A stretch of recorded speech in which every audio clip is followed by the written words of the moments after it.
fade in, fade in, fade in, fade in, fade in. No, God! No, God, please, no! No! No! No!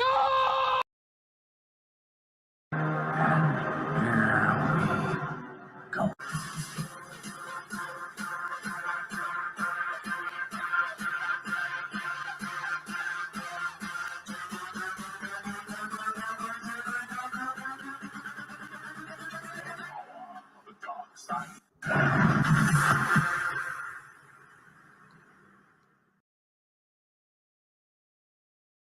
And in the case of somebody who writes and directs, it is my life. I mean, everything I write is my life. I'm not writing some sort of hypothetical thesis on something. I'm writing a story that I have to get extremely emotional involved in because it's going to take 2 or 3 years of my life to do it. So I can't just sort of say, oh, this will be fun and knock it off in a week. This is like a marriage. This goes on. You have to be in love with this thing for at least 4 or 5 years and probably for the rest of your life.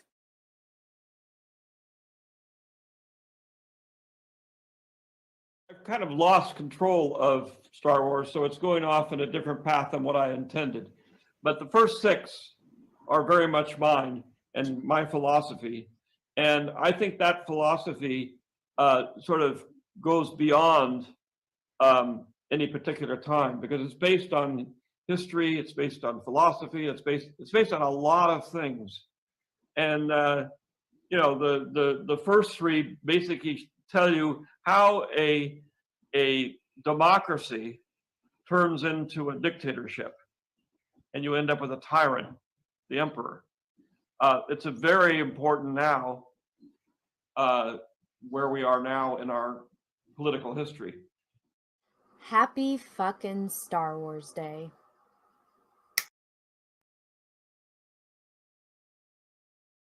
There you go. What's up, all my Ewokshibles droids and Wookiees? It's Anna, also known as that Star Wars girl. Oh, jeez. What's going on? Stop. Ah. Oh, it's Burnett. What's up, everyone? Total technical difficulties today. Hello. Happy Star Wars Day. Yeah, so that was my first video I uploaded today, and I wanted to share it again. For whatever reason, it would not upload to StreamYards, so I apologize for that little technical difficulty. But what's up? Short intro for me today. Got a lot to talk about. Gates McFadden, that Star Wars girl. Oh my God, a Star Trek girl is made of candy. Hello, Russell Hall. How are you? Correct me if I'm wrong, but isn't the real Star Wars Day May 25th? I'm pretty sure May 4th is Disney Star Wars Day, but I'm more of a Star Trek girl. So actually, this is a good thing for me to address right off the bat.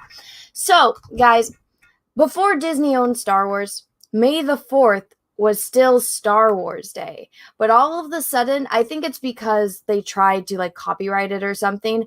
Now, all of a sudden, I've noticed people who used to celebrate it before Disney bought Star Wars are all of a sudden like, May the 4th isn't Star Wars Day. And it's like, yes, I think everyone is aware. When A New Hope released in 1977, we're all aware of that. I mean, yeah, unless you're like a normie Star Wars fan and you don't know when Star Wars first released ever to the public, then I mean, you wouldn't know that fact, or maybe you're a child and you probably don't know that stuff. But even when I was a kid, May the 4th was Star Wars Day. So it's kind of irritating because it's like, I get it that Disney is trying to copyright it, but don't pretend like you all didn't celebrate this before Disney owned it, because that was kind of a big deal always, because it's May 4th, May the Force be with you. So, I mean, unless there's maybe it's one of those things where I wasn't invited to the club again and I'm not in on the scoop. But I don't know why all of a sudden it became trendy to hate May the 4th. I understand that Disney bought Star Wars back in 2012 or 13, right? Because it was my first semester of college. When did I start college? I don't even remember. But it's like I was celebrating this in high school before Disney bought it. I was celebrating in middle school. I was celebrating in elementary school. So it's not a new thing, but I don't know why all of a sudden, even last year, I don't remember this kind of backlash last year. So I don't get it. But 2012. Okay, I thought I was on it. Yeah. But so it's one of those things. Oh, thank you. It is kind of odd because it became a thing later. I'm in 1984. Yeah, I don't get why all of the sudden this year it's trendy to hate on it.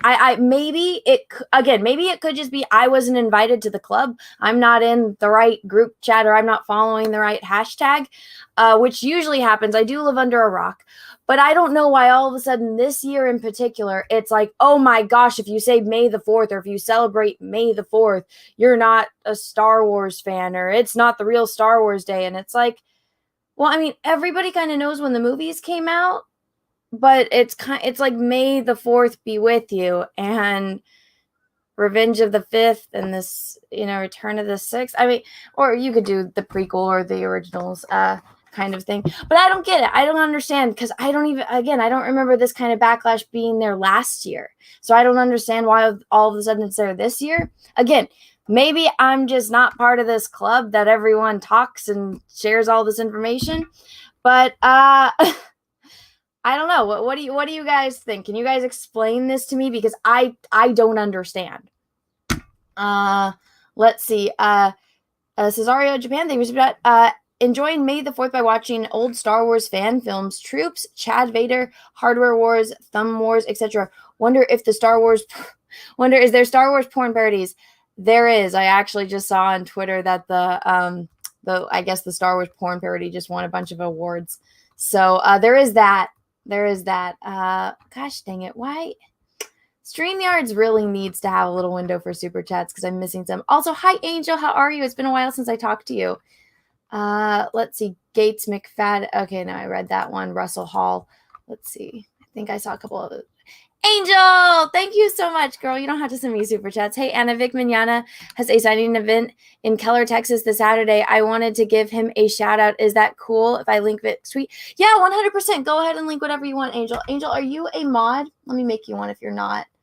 Yeah, I think I'm going to see. So, I didn't announce. I wasn't planning on announcing this, and then Nick kind of spilled the beans. So if you guys are in Texas, I am going to Anime Matsuri in July. And so I think Vic is going to be there as well. Are you a mod, Angel? Angel, comment in the... Okay, she is. Okay, good. I saw. That's what I would say. Yeah, so Vic is going to be at Anime Matsuri. What's going on with my hair? So yeah, if you guys want to drop links... I can't speak right now. Vic's links in the chat. Go ahead and feel free. I trust my mods' judgment on that. But thank you for asking. I do appreciate that. But yes, of course, I'm a big supporter of Vic, and all of the stupid shit that went around him in cancel culture is pathetic. I saw the stuff with the mall in Roseville, and convention in Roseville, and how that got canceled. I'm like, all you're doing is losing yourself money.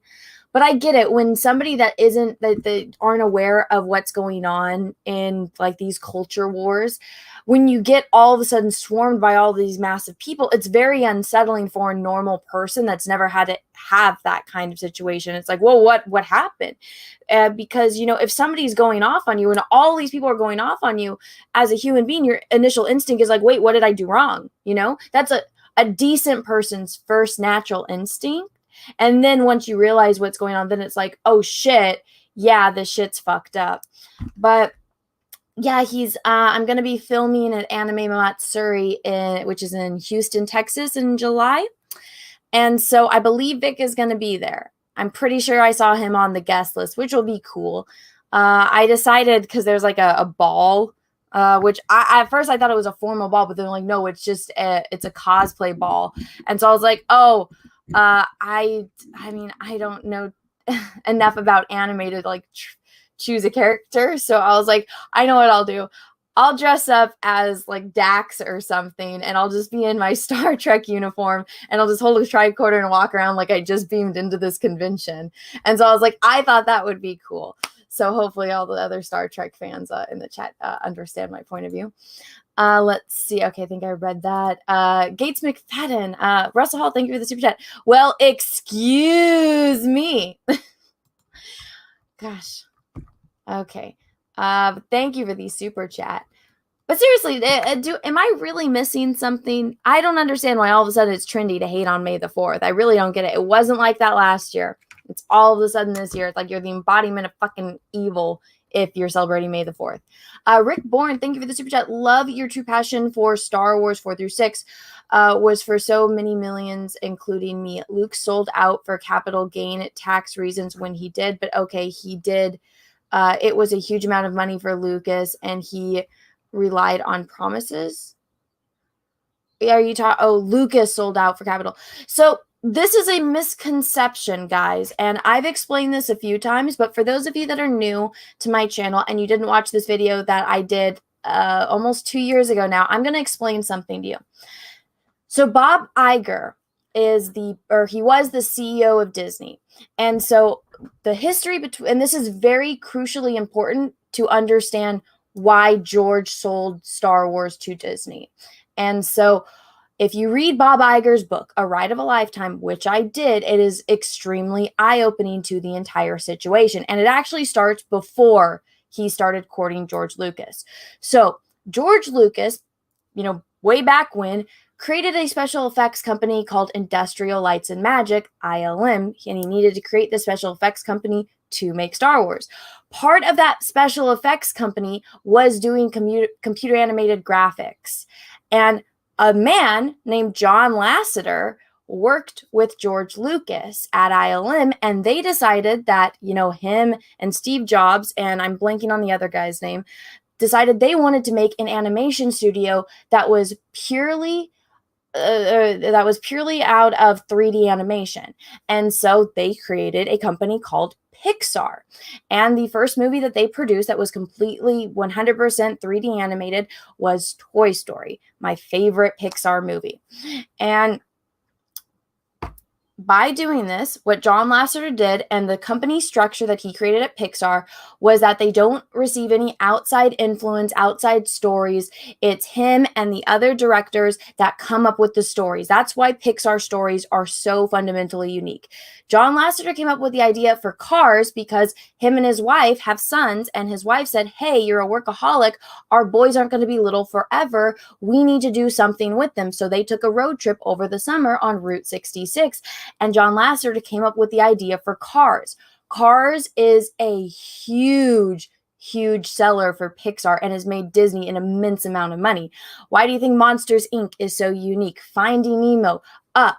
All of these stories are from the different directors that work at Pixar that, this one guy, he wanted to tell the story about how after his grandma died, his grandpa decided he was going to go on adventures and see the world because they kept putting things on hold. That's what the story is of Up, was a guy wanted to tell the story of his grandfather.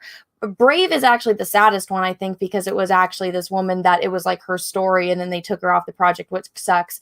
But so why I'm telling you this is because when Bob Iger went to Disney, Michael Eisner was the CEO. He was the president of Disney, right? And so Michael Eisner loved Disney. He loved Mickey Mouse.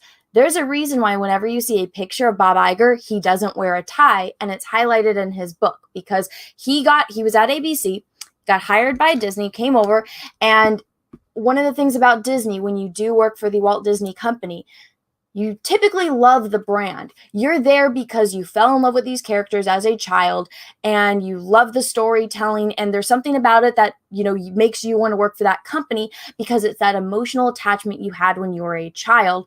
And so that carries on as you're an adult. Bob Iger did not have that emotional attachment to Disney, not in the slightest. Michael Eisner did, right? If you ever talk to somebody that works at Disney, it's funny when you hear the culture now about how much it's like you don't, even though there's a Michael Eisner building, you don't talk about Michael Eisner because there's that little beef that's going on. But so in this book, A Ride of a Lifetime, which I think everyone should read, it's very eye-opening to just how toxic and evil certain people at Disney are and how manipulative they are, because Bob Iger got brought in and he wants to climb the ladder. Not a lot of people can do this. Not a lot of people are good at it. He sees it as a business. He doesn't see it as, this is a company that I grew up loving and I want to make better and I want to enrich the culture of it. He says, no, there is no culture.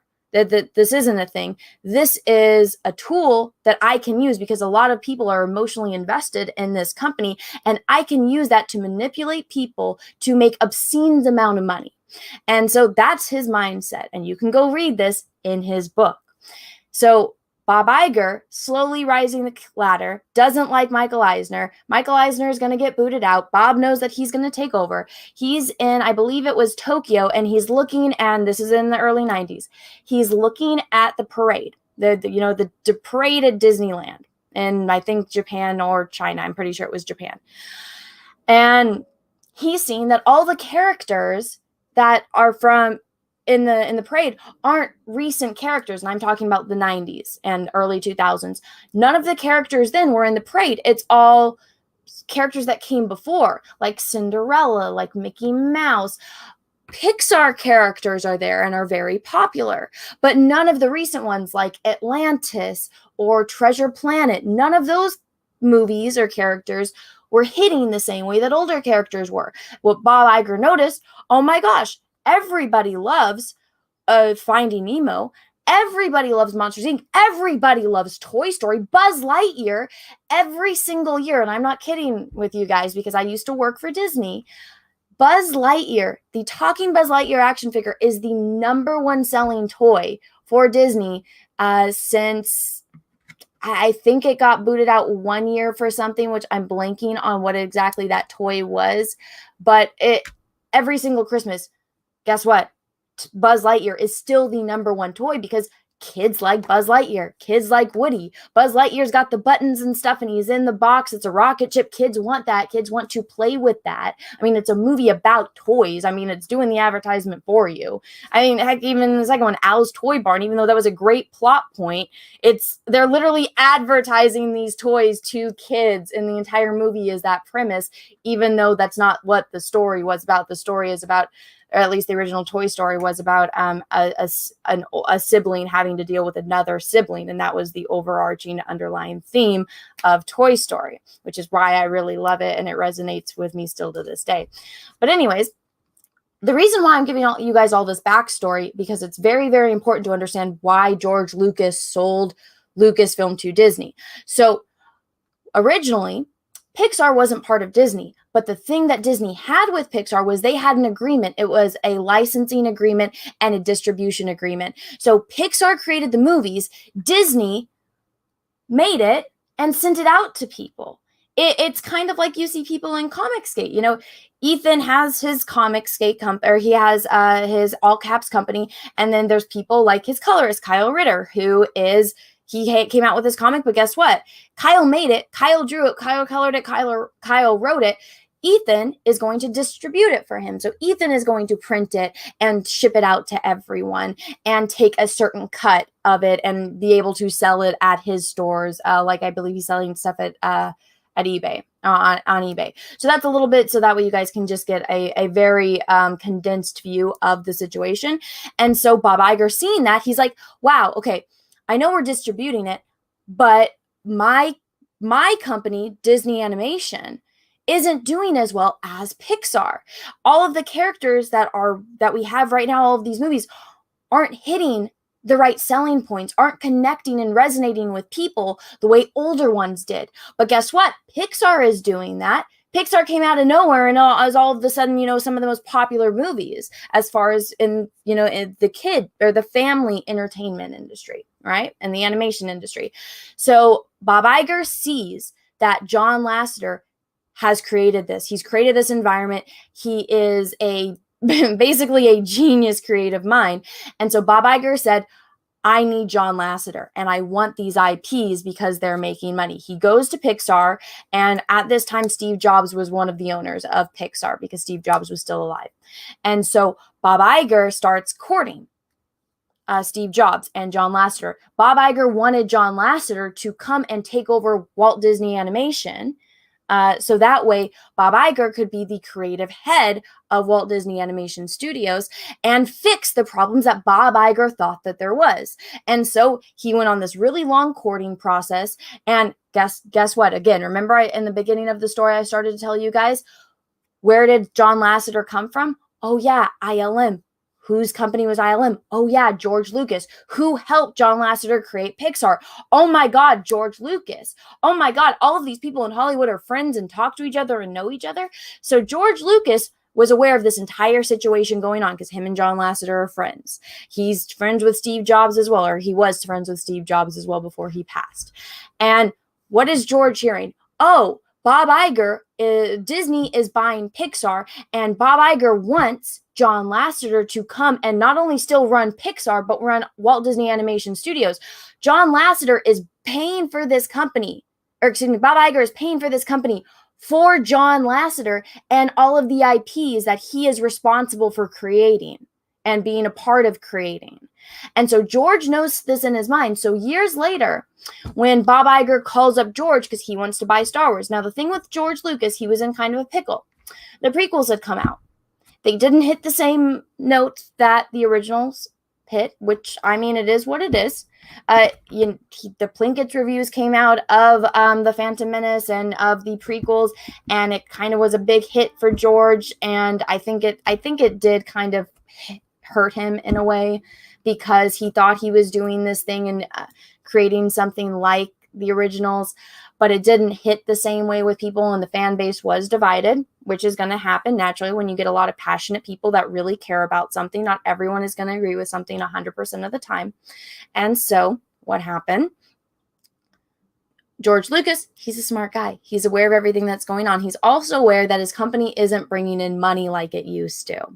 He has Skywalker Sound. He has Lucas Arts. He has ILM. Lucasfilm, it has all of these other branches, and guess what? They're not bringing in the revenue, and he is kind of taking a little bit of a hit financially. He is aware of this, but then he has Bob Iger calling him up, trying to seduce him over to the dark side and say, hey, George, let me buy this company. And again, George knew about the Pixar deal. He knew about all that. During this time, Bob Iger is simultaneously trying to purchase Marvel as well. So George Lucas is connected to all these people. George Lucas knows all of this. And so George Lucas also knows how much money Bob Iger is paying for everything. I believe he bought Pixar from Steve Jobs for $8 billion, I believe it was. I could be a little bit off on my numbers because I'm getting it all jumbled, because I know Marvel was $7 billion. And so the way that Bob Iger was courting George was making George believe that he was getting the Pixar deal. And this is the only reason George started negotiations with him, was he was financially hurting. And he thought the way Bob Iger was presenting it to him was that, hey, George, remember your friend John Lasseter? Well, guess what? I bought Pixar and I had him stay in charge of Pixar and come over here and fix my other stuff.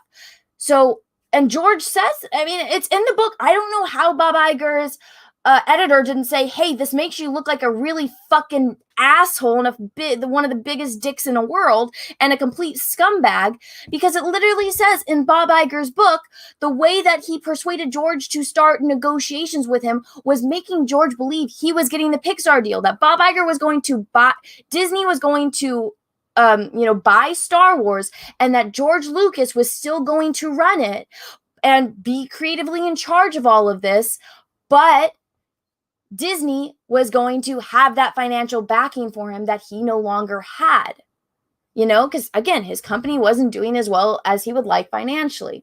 And so they begin talks, and the way that George thought was it was going to be like the Pixar deal, or else he never would have started negotiations. And it says this in Bob Iger's book.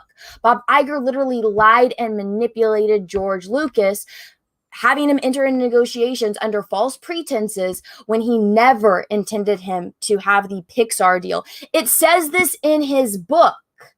It is so unbelievably fucked up. And when George realizes this, and, because they're butting heads. George had his sequel trilogy, his little outline. Bob Iger bought it, and that was part of the deals. So George is thinking, Disney is going, I'm going to sell my company to Disney. On paperwork, Disney is going to own Lucasfilm and all of the companies that are within the Lucasfilm family. But George thought he was still going to be in creative control. He was just going to have that financial backing and the structure that Disney had. Yes, he wasn't going to be completely in charge of all the business side of that, but George doesn't like that stuff anyway. George likes writing. George likes creating. He's a creative person. He never wanted to be a businessman. You can go watch any interview of him where he talks about this. So as this is going on, as you're reading this book, they're butting heads on things because George, he is Star Wars. I don't care what you say. I don't care if you don't like the prequels, if you don't like certain things that George did, that's fucking fine. Nobody's going to agree on everything 100% of the time. But guess what? At the end of the day, who created Star Wars? It wasn't Bob Iger. It wasn't Mark Hamill. It wasn't Harrison Ford. It wasn't Carrie Fisher. It was George Lucas. Yes, George Lucas had a lot of help. But at the end of the day, whose idea was it? We wouldn't have this if it wasn't for George Lucas, right?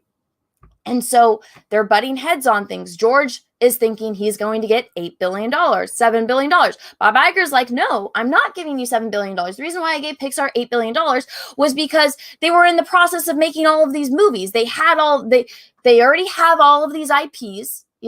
Or I guess all of it is a Pixar IP, but they have all of these movies already. They already have this catalog of movies, and they have all of these other projects in the work. So Bob Iger saying this, I can already see all of this, financial benefit for me, and I can see that return on my investment.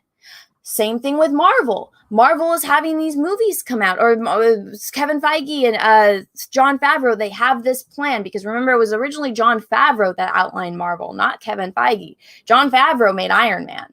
And people like to give all the credit to Kevin Feige, but look what Kevin Feige's doing. He's throwing in Captain Marvel at the end right before Endgame. It's like, shoving all that shit down your face. So, I mean, as good as he is at stuff, there's a lot of shady shit in that book too about Kevin Feige, but I don't need to get into that. So George Lucas is through negotiations. Then all of a sudden George sees Bob Iger, George Lucas butt heads, which is in the book. George sees the writing on the wall, and Bob throws him this bombshell. Wait a second, George. I'm not giving you $8 billion. If any, you're going to be lucky if you get 3, which George was able to get $4.5 billion. But what does Bob Iger say to him? George, I'm not spending $4.5 billion on this company and letting you be in charge. You're not getting the Pixar deal. I'm buying this from you. We are already so far into negotiations that if you back out now, you're going to end up owing me $500 million and you're going to lose everything. Lucasfilm will go bankrupt. Everyone is going to lose their jobs. There will be nothing. Either sign this over to me, get $4 billion, you're going to go away. We're not going to use your sequel treatment. We're not going to have you involved in any way, shape, or form. And you get $4 billion. Or don't sign this. You owe me $500 million and you lose everything. So that's why when you see George Lucas signing that paper with Bob Iger, where he's signing over Lucasfilm to Disney, you can see his soul is gone. And all of this information is up in Bob Iger's book. It's called The Ride of a Lifetime. You need to read the Pixar and Marvel chapters before you read the Star Wars ones, which is actually the order that it's in. But it is so fundamental that you guys that anyone that is, talking about this understands what the process was and how George was lied to and manipulated to. He literally thought he was getting help from a friend.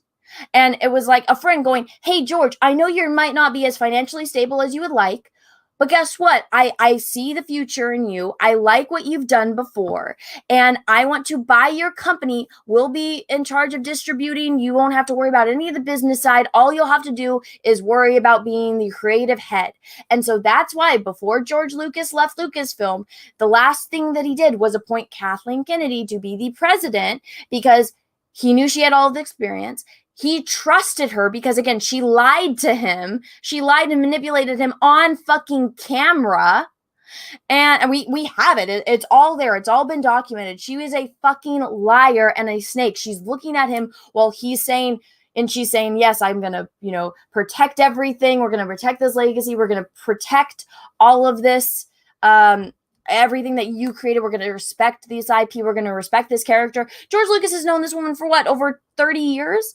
He trusted her while the whole time she really hated him and is just a lying, manipulative scumbag, just like Bob Iger. But when George didn't know that, when he put her in charge, he didn't know that he was like Anakin being manipulated by the fucking Emperor and the Emperor's apprentice. So George thought he was putting somebody that he could trust in charge. But he got stabbed in the back twice by Kathleen and by Bob Iger. And so he got forced out. He got manipulated. It's a shitty situation, but then people that don't know the whole situation, and to be fair, I didn't know about this situation until I read the book.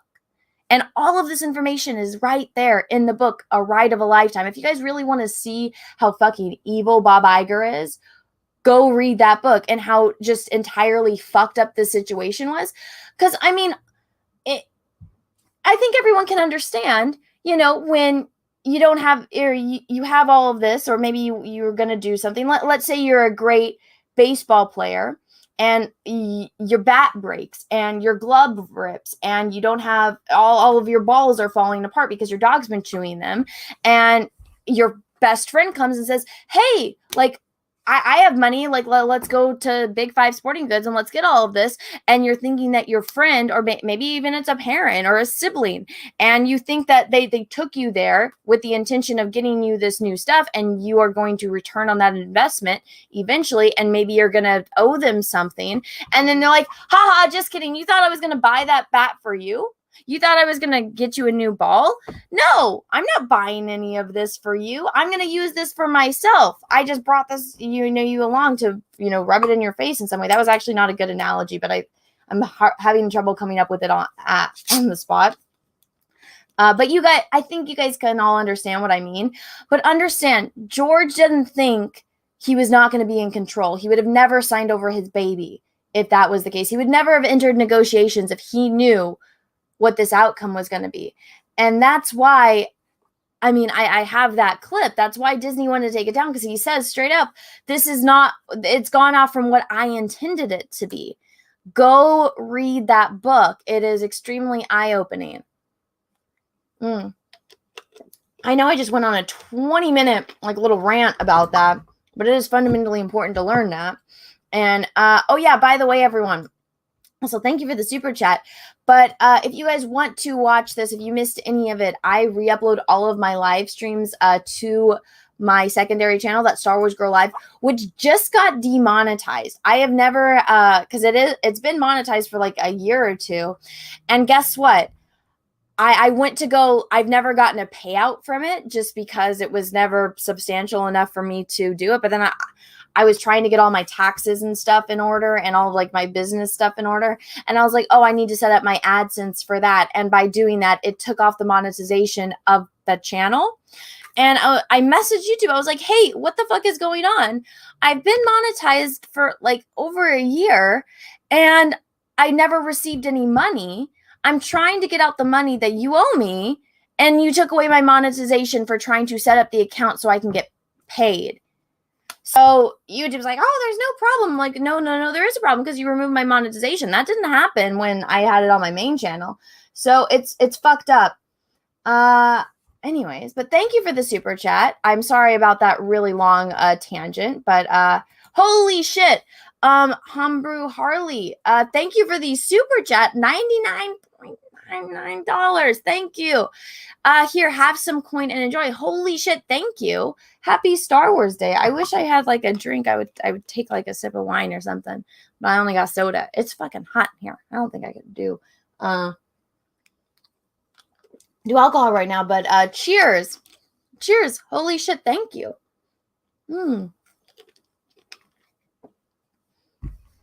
Thank you. Nicholas Doyle, thank you for, I think I said that right. Thank you for the super chat. You want to buy some death sticks? I do not, but I do have, I think it's around here somewhere. I have the action figure of that guy. Oh, he's up there. I don't think you guys can see him. Oh my goodness. I actually, I know episode 2 gets a lot of heat, but I actually love it. And the action figures for that one were the best. Charlie Spur, thank you for the super chat. Love you, Anna. You too, Angel. Help Vic kick back. Heck yeah.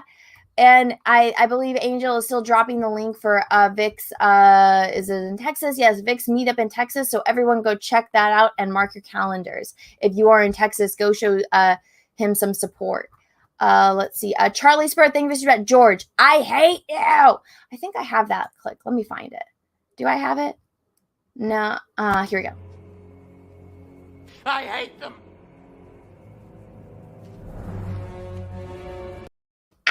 Forgot I have the music in that one.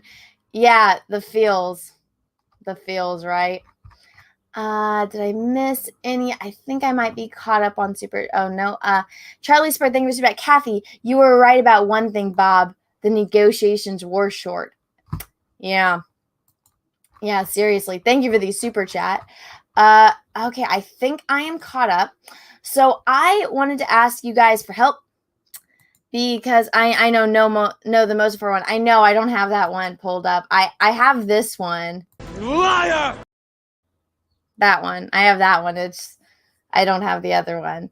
I need to get more clips. It's just, I don't know. It's such a pain because then you have to go and turn down whatever the thing is because it can only be a certain amount of something to upload to StreamYard. It's a pain in the butt. All this technical stuff. Okay, I see I missed a few. Let's see. Okay, I have it pulled up on here. MJ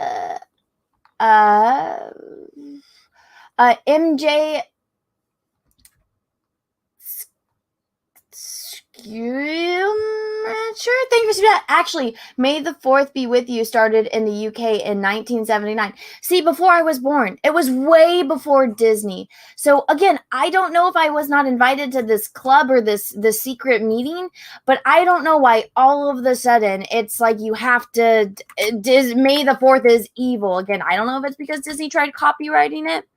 I don't know. I don't know. It's been around since before I was born, obviously. I don't know what the issue is. But if anyone would like to enlighten me in the chat, I would appreciate it. Angel, thank you for another super chat. I'm going to try to go to Matsuri this year. It'd be so awesome to see you there. And it would. I was kind of on the fence about like announcing it, but then Nick kind of spilled the beans. And so I'm going, Yellow Flash is going, Nick is going. We're trying to get Tugs to go. And I believe Cecil might be going. I don't know who else is going, but I already bought my ticket. I'm going. Got it. I'm excited. I've never been to Texas, so this will be a first for me. So we'll see how this goes. And I am kind of planning on just like walking around and live streams. Oh, excuse me. I'm getting hiccups now as I go. Oh, Tug is going. Yeah, that umbrella guy. We're trying to convince him to go, but he's like, no, I'll spend too much money. And me and Yellow Flash are just like, just fucking come. Let's see. Russell, I think you're 2 super chats in a row. May the 4th is fine. I don't care. Whatever. Can we please get Cecil in his Princess Leia costume on the stream? Yoda would also be acceptable.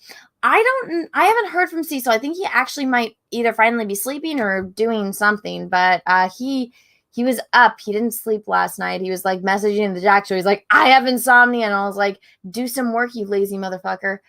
Let's see. What's the other one? Thank you for the super chat. I very much hope you didn't pirate Iger's book. I'm just saying, once it's out on the internet, yo ho. Snart to Gundam, thank you for super chat. I remember many times back in '83, radio stations actually used to play Yub Nub in a surprisingly regular rotation in my area near Chicago, which is pretty cool. Especially thinking back on it now. Oh, we'll see. There you go. I'm not the only one. Rick Bourne, holy crap. Thank you for the $50 super chat. Phil, I owe you more for that epic super chat response. And I will look into it as I care about the real objective truths of things. Thank you. Oh, well, thank you. You didn't have to. Sometimes it's one of those funny things. You get like a 99-cent super chat and you spend half an hour talking about it, and there'll be somebody that sends you like a 20 or a 50 or 100, and it's like, oh, have a nice day, or I love your channel. And it's like, thank you. Like there's nothing really much for you to go on and talk about, but thank you. I do appreciate it. Yeah. So There is a place called the Magical Bay Pirates, and there might or might not be an ebooks version of it, but if you would like to have a hard copy book so you could see it for yourself, or there is the Audible version, which that one you kind of have to buy. I had credit on Audible, so I use that because Bob Iger does read it, and so you get to hear it from his voice. I kind of like doing the cross thing where I'll listen to it, and then when I'm painting or something, and then I go back and I read it because I want to see the words he used. And I know it's an editor, but again, if you really want to see what happened, the book, Bob Iger's book, A Ride of a Lifetime, it's honestly, the beginning of it is starting off like, oh, he's this bestest guy ever, and he's done all of this for all of these companies. But then when you actually start to look at it, it's like, okay, well, this is this dude's resume because he does want to run for president, right? He's going to get into politics. That's why he's stepping down. The writing is on the wall. The beginning of the book is him. It's like a pitch for him and how he's good at climbing the social ladder, and he's the bestest person ever and can do no wrong. And he did all of this. He saved all of these companies. He did all of this stuff. This is how he acquired things and made them profitable. And so it's basically his resume, but he is so tone deaf, and so is his editor, to the fact that he just exposed how fucking evil the things are that he did. But thank you for the large super chat. I do appreciate it. That was very, very kind of you. I'm there you go. You got like a 30-minute rant of me explaining this entire situation. Let's see. The fighting expert thing for super chat. Prequels are the best Star Wars. To each their own. My favorite Star Wars movie is Empire Strikes Back, but I love A New Hope. I love Return of the Jedi. I love. I think one of my favorite scenes in all of Star Wars is the scene in Return of the Jedi when Luke and Darth Vader are talking in the hallway before they get in the elevator to go up to the ship that's going to take them to the Death Star. And I think one of the most important lines in all of Star Wars is, "It's too late for me, son," that Darth Vader says to Luke. And in that, we already know what's going to happen because of what happens in Empire Strikes Back. And it would have never happened if it wasn't his son. Is Darth Vader straight up tells Luke in Empire Strikes Back, "Join me and together we can rule the galaxy." This is what Anakin told Padme in Revenge of the Sith, which had not come out when I watched Empire Strikes Back. But the loyalty that Anakin or Vader had for the Emperor, especially in the originals, was out of necessity because Anakin knows what love is. He knows what bonding is. He has that need for that type of human attachment. Plagueis, the Emperor, was in his corner from the second that they met, which, again, I watched the originals first because the prequels weren't made yet. And so when you watch the prequels and you see that, oh my gosh, the Emperor was grooming Anakin from the second that he met him. And so who is this guy to Anakin? Okay, well, in a way, it is kind of like his father figure. There was Qui-Gon, but then Qui-Gon died. Obi-Wan was like a brother to him. The Emperor was always the one that was there for him when he's having trouble with Obi-Wan, when he's having trouble with the Council, when he's having trouble with Padme or whatever he's dealing with. Guess who's his number one cheerleader? Oh, yeah, that's right. It's fucking Palpatine. So when everyone around him dies, when his world turns upside down, who's the guy in his corner? Oh, yeah, the fucking Emperor. Even though he was telling Padme 5 minutes ago, hey, yo, I can overthrow the Emperor. I'm more powerful than him. I can take over. Let's rule the fucking galaxy together. And she's like, homeboy, you're fucking crazy. And it's like, he fucking murdered an entire village of people. Did you not know that he was crazy before? He's told you all those fucking crazy things, but whatever. You wrote that off because I guess he was all hot and dreamy and telling you all the other right things, I guess, Padme. But I don't know. She decided to overlook it. And then when his true colors that he had never hid from her came out, it's like, oh, okay, now all of a sudden it's an issue, Padme, whatever. But so he loses everything, right? He loses Obi-Wan, he loses the Jedi, he loses his wife, he loses his baby, which for whatever reason he was not Force sensitive enough, even though he's the strongest person with the Force ever. He could not tell that she was pregnant with 2 babies. Apparently she never went and got an ultrasound. Apparently him being a Jedi that can literally fill her in another room, which they establish in the Attack of the Clones. He can sense everything that's going on in her room while she's sleeping. Apparently, he can't sense that there's 2 fucking babies in her belly, that he had 2 kids on the way, not just 1. Apparently, she can't feel the fucking kids kicking opposite sides of her. I don't know. I still don't understand why her belly was so small. I remember my mom was pregnant, I remember all the times my mom was pregnant, all the times my mom's friends were pregnant. And I'm just like, there's no way there was 2. That was a big ass fucking baby she shoved out of her. And there's 2 of them. There's no way that shit fit in her tiny itty bitty little belly. But I digress. That has no point to what I'm talking about. Anyways, when Darth Vader is confronting Luke in Empire Strikes Back, and he tells him, Luke, join me. Together we can rule the galaxy. It's like, well, already right there, all the loyalty he had for the Emperor is out the door. The second a family member, the second somebody that is bonded to him in some way comes in, all of a sudden the Emperor's out the door. He's willing to throw away all of that friendship or all of that attachment he had to him for his son. He's not going to do that for Han Solo. He's not going to do that for any other character. He's willing to do that because Luke is his son. And he has that that's one of his redeeming qualities, is that he has that parental love for his child. And I mean, that at the end of the day, that's why he turned to the dark side, was to protect his wife and to protect his kid. And he had that, that traumatizing beginning of his life experience being a fucking slave and never wanting to experience that again. So yeah, he is a little bit fucked up. Maybe he should have gone and seen a psychiatrist for a long time, aside from Master Yoda telling him to let go of everything, because not everyone reacts to things the same way. And an alien might not have the same type of emotional responses or connection to others that a human will, because again, everyone is different. That's why you should have been seeing someone. I would have thought that could have been a thing, but I mean, again, I don't really think that's, it could be narratively interesting, but it takes away from the story. So again, I digress. But so we already know what's going to happen in Return of the Jedi. And that's why Luke straight up says to Vader, I know that you already told me you're willing to freaking betray the Emperor for me. You might take me in front of the Emperor, but I know you're not going to fucking kill me, Dad. I know you're not. You already revealed it to me. And so when Darth Vader says to Luke Skywalker, it is too late for me, son, that is one of the most important lines. And it is so subtle in all of Star Wars, because that's Darth Vader. That's the first time he speaks to Luke as Anakin. First time. Because it's him in that one sentence, him acknowledging that everything he has done is wrong. Everything. He's done everything wrong, and he regrets it. We see that in that one sentence. And it's him telling Luke, everything I've done is wrong. I regret everything I did, but it's too late for me. And it's like, it gets me in the feels. And I love it. So again, that's one of the most important scenes in Star Wars. It's one of my favorite scenes in all of Star Wars. Depending on my mood, it will be my favorite one. But the thing is, and this is just completely subjective to me and my personal preference, I love stories about friendship. So, and this is why it really hit me. And I thought that there was going to be an answer for it. But when I watched The Force Awakens, and especially thinking that in The Last Jedi, it's going to answer all my questions, right?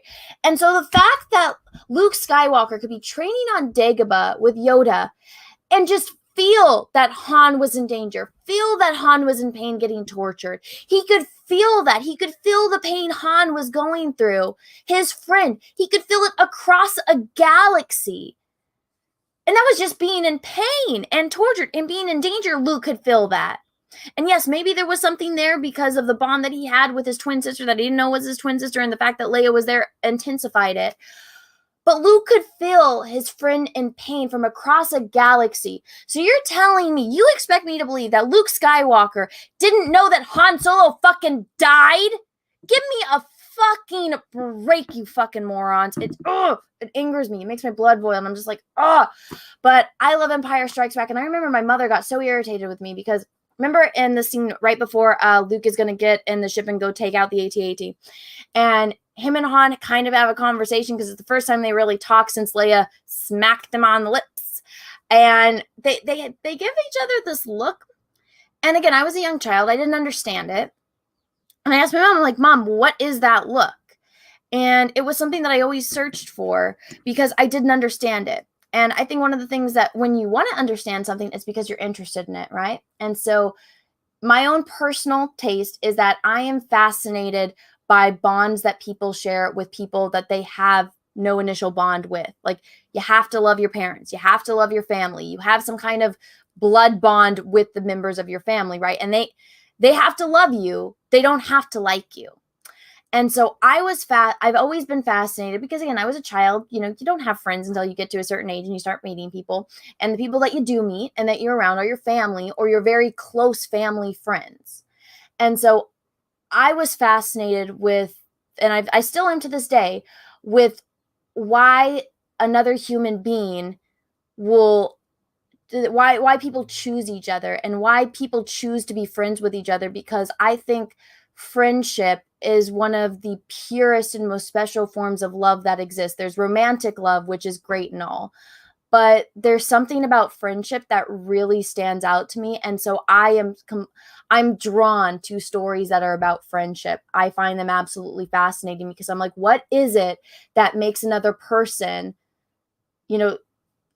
love another person to the point where you're willing to put your own life in the line for somebody that you have absolutely no biological connection to, nothing like that. It's just purely out of, I like this person and I want to help them. I want to be a part of them. I want to help them on their journey.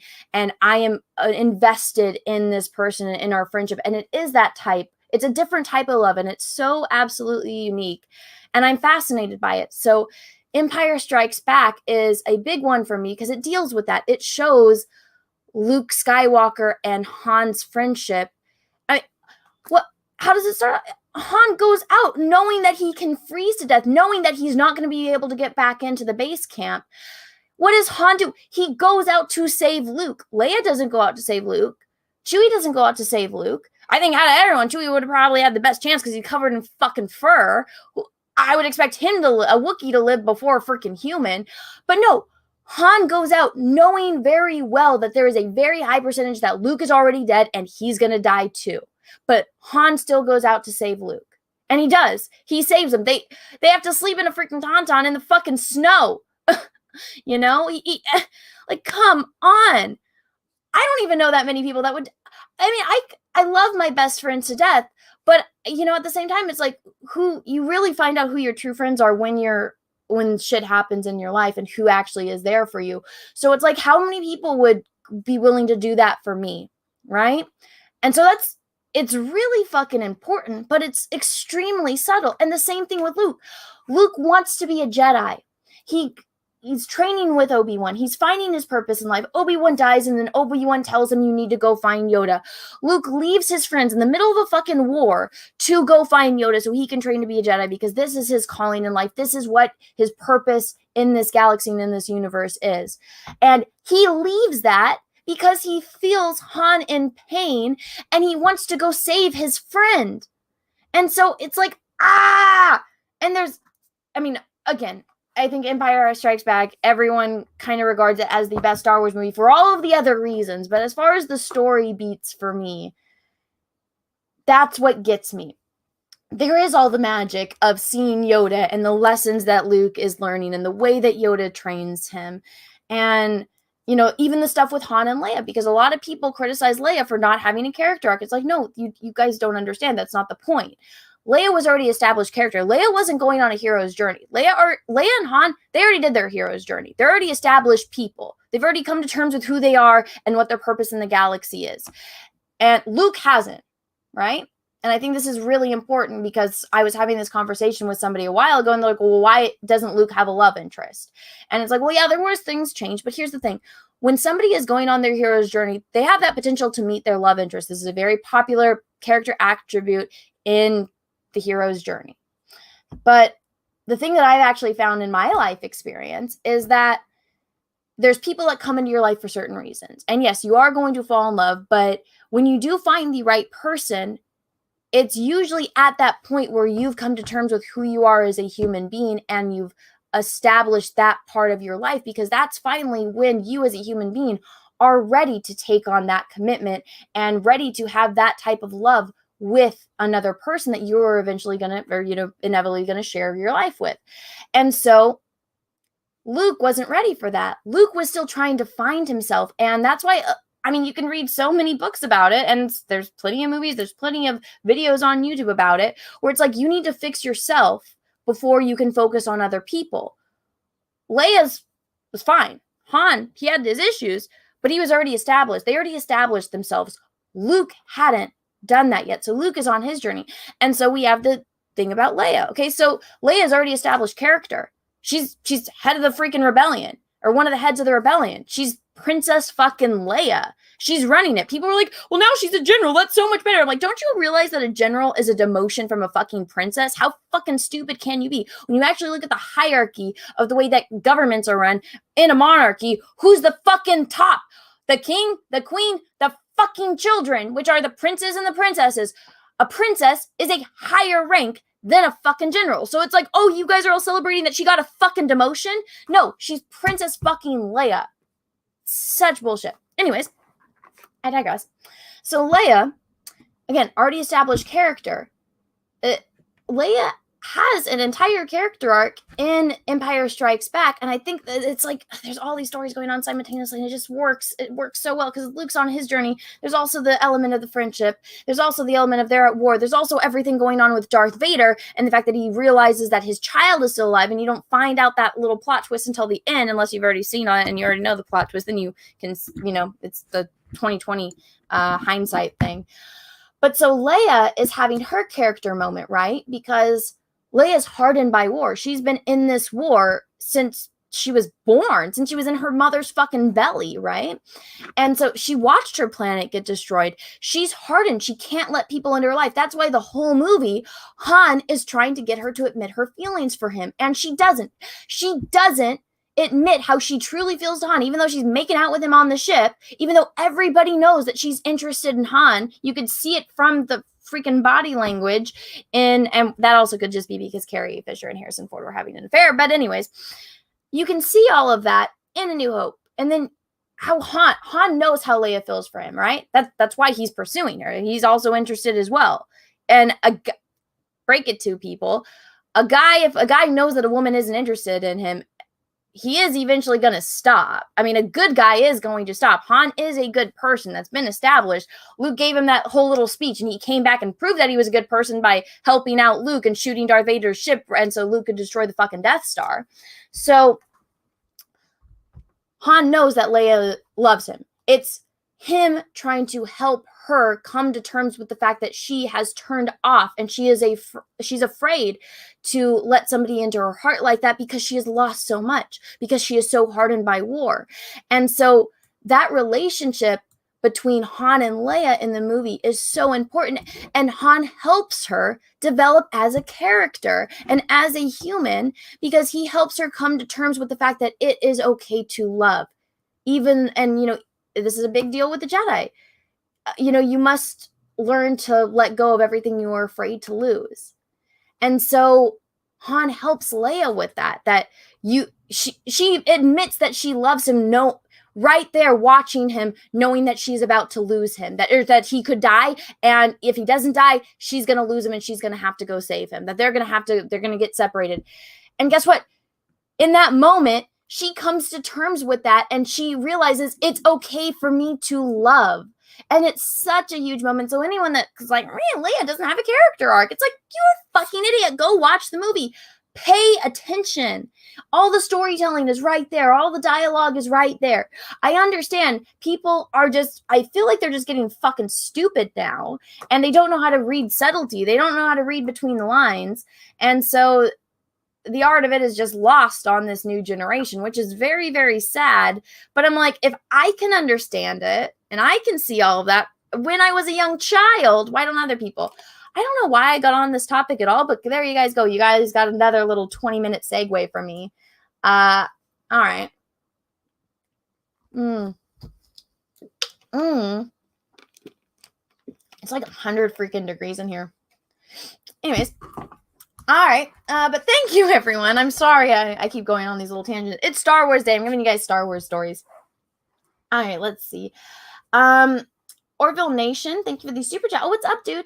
Hey, Anna, happy 4th to you, friend. Loving the content, Blue Heart. Oh, well, thank you. Thank you. I hope you're doing well, too. And happy May the 4th be with you as well. Let's see. Thanks, Spike and Madness. When Anna gets it right, she gets it right. Thank you. Anything that's very kind of you. Anything more than force talk or Klingon politics, forget it. That's actually true. And I tell people this all the time. I'm like, if it's not in Star Wars, if it's not in Star Trek, if it's not in Stargate, if it's not about art, I don't fucking care. And I don't know. When it's the stuff that I like, I'm invested in it. But when it's other shit, I'm like, I don't care. Again, I was thinking about this the other day because my friends were teasing me. And they're just like, Anna, I didn't know who the senator of the state is that I lived in. I'm in California. I only learned because my friends were teasing me on a live stream that I guess the House of Representatives are both women, or both of the senators from California are both women. I didn't know that. I live in this state. I couldn't tell you who the governor was before the current governor. I couldn't name, actually, I thought about this because I was like, you know what? It is kind of sad that I couldn't name the last 10 presidents. And then I laid in bed and I tried to. I'm like, I'm not going to use my phone or anything. And I went back and I missed one. I'm like, which one is it? Because I know that there's one. And I guess my dates were mixed up. But I forgot Carter. So I was like, in my head, I'm like, okay, I can figure out the last 10 presidents. Before that, And so I went and I looked on a list of like all of the United States presidents. And then I was like, well, who are the other world leaders? Because I actually don't know. It's like, I know the Queen and the royal family because they're on TV. But at the end of the day, I'm like, well, I don't know. You know why? Because I don't care.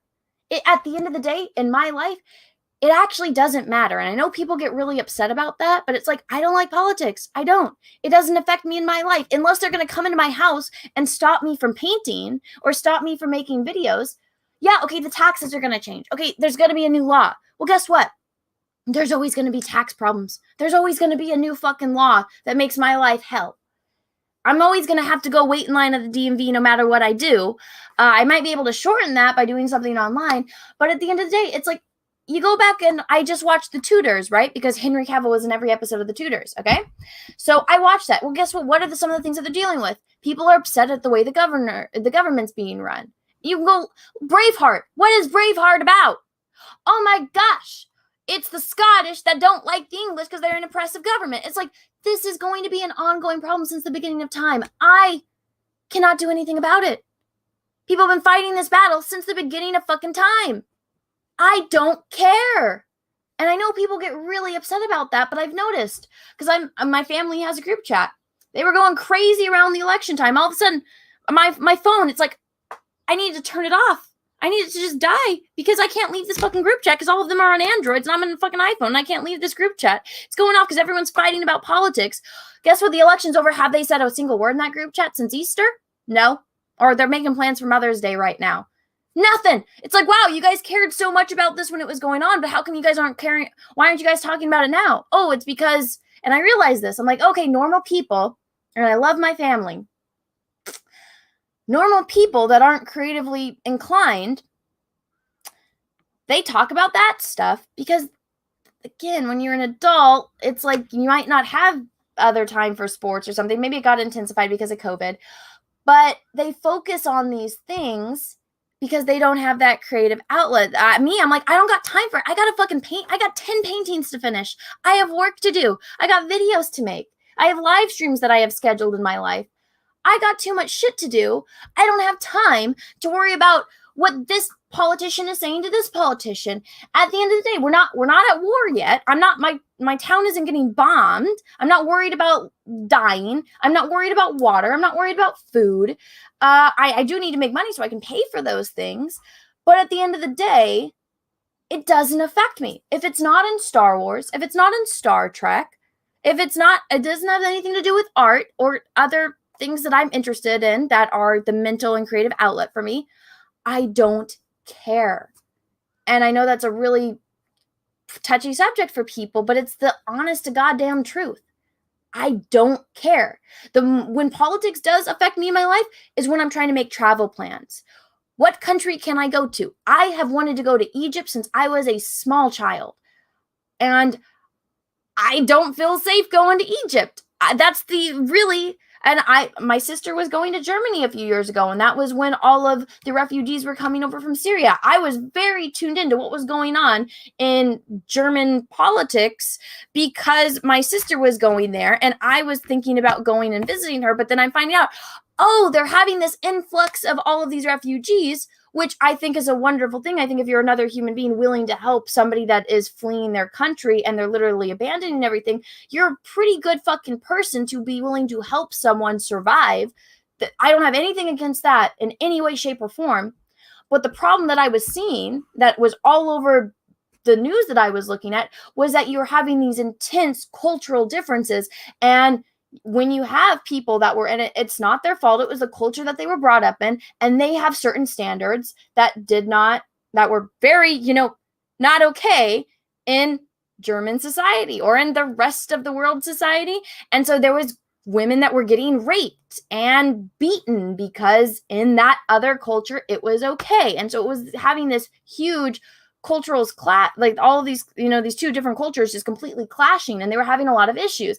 And I was telling my sister, hey, I'm looking at all this news. It might not really be safe for you because you're a young girl, and I know that you have guy friends and your boyfriend is going with you, but you might not be safe here, especially when you're going to a country that you do not speak the language. You might have a little bit of an upper hand if you're, I don't know, in Britain and you can speak to people. You don't know a scrap of fucking German, as far as I'm aware. So she ended up not going to Germany. My sister went over there to, go backpacking, but she also was teaching English in Poland for a while.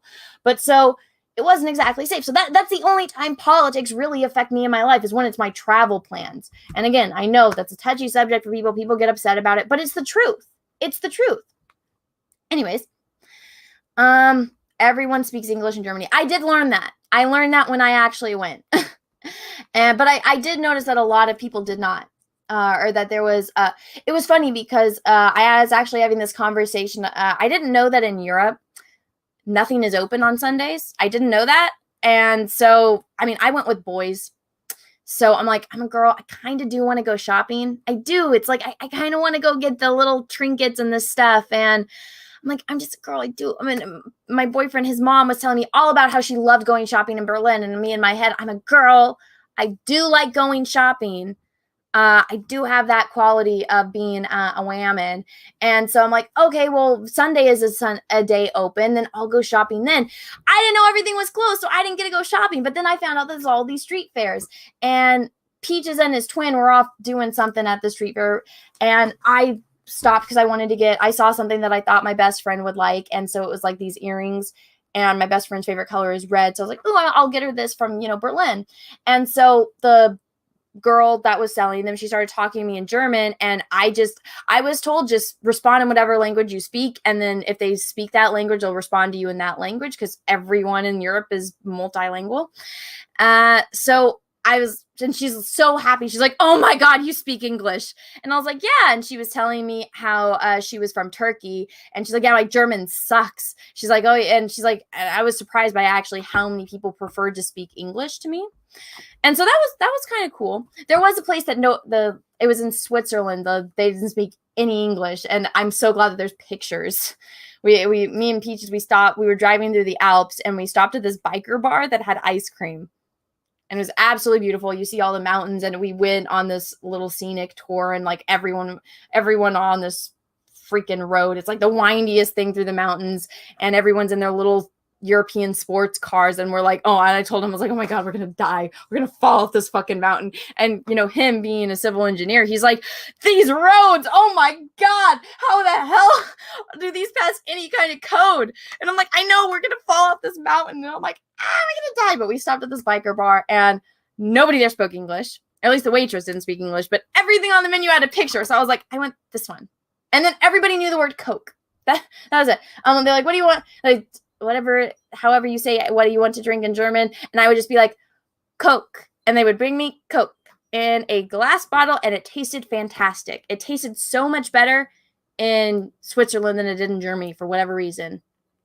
And pizza is so different in England. It was weird.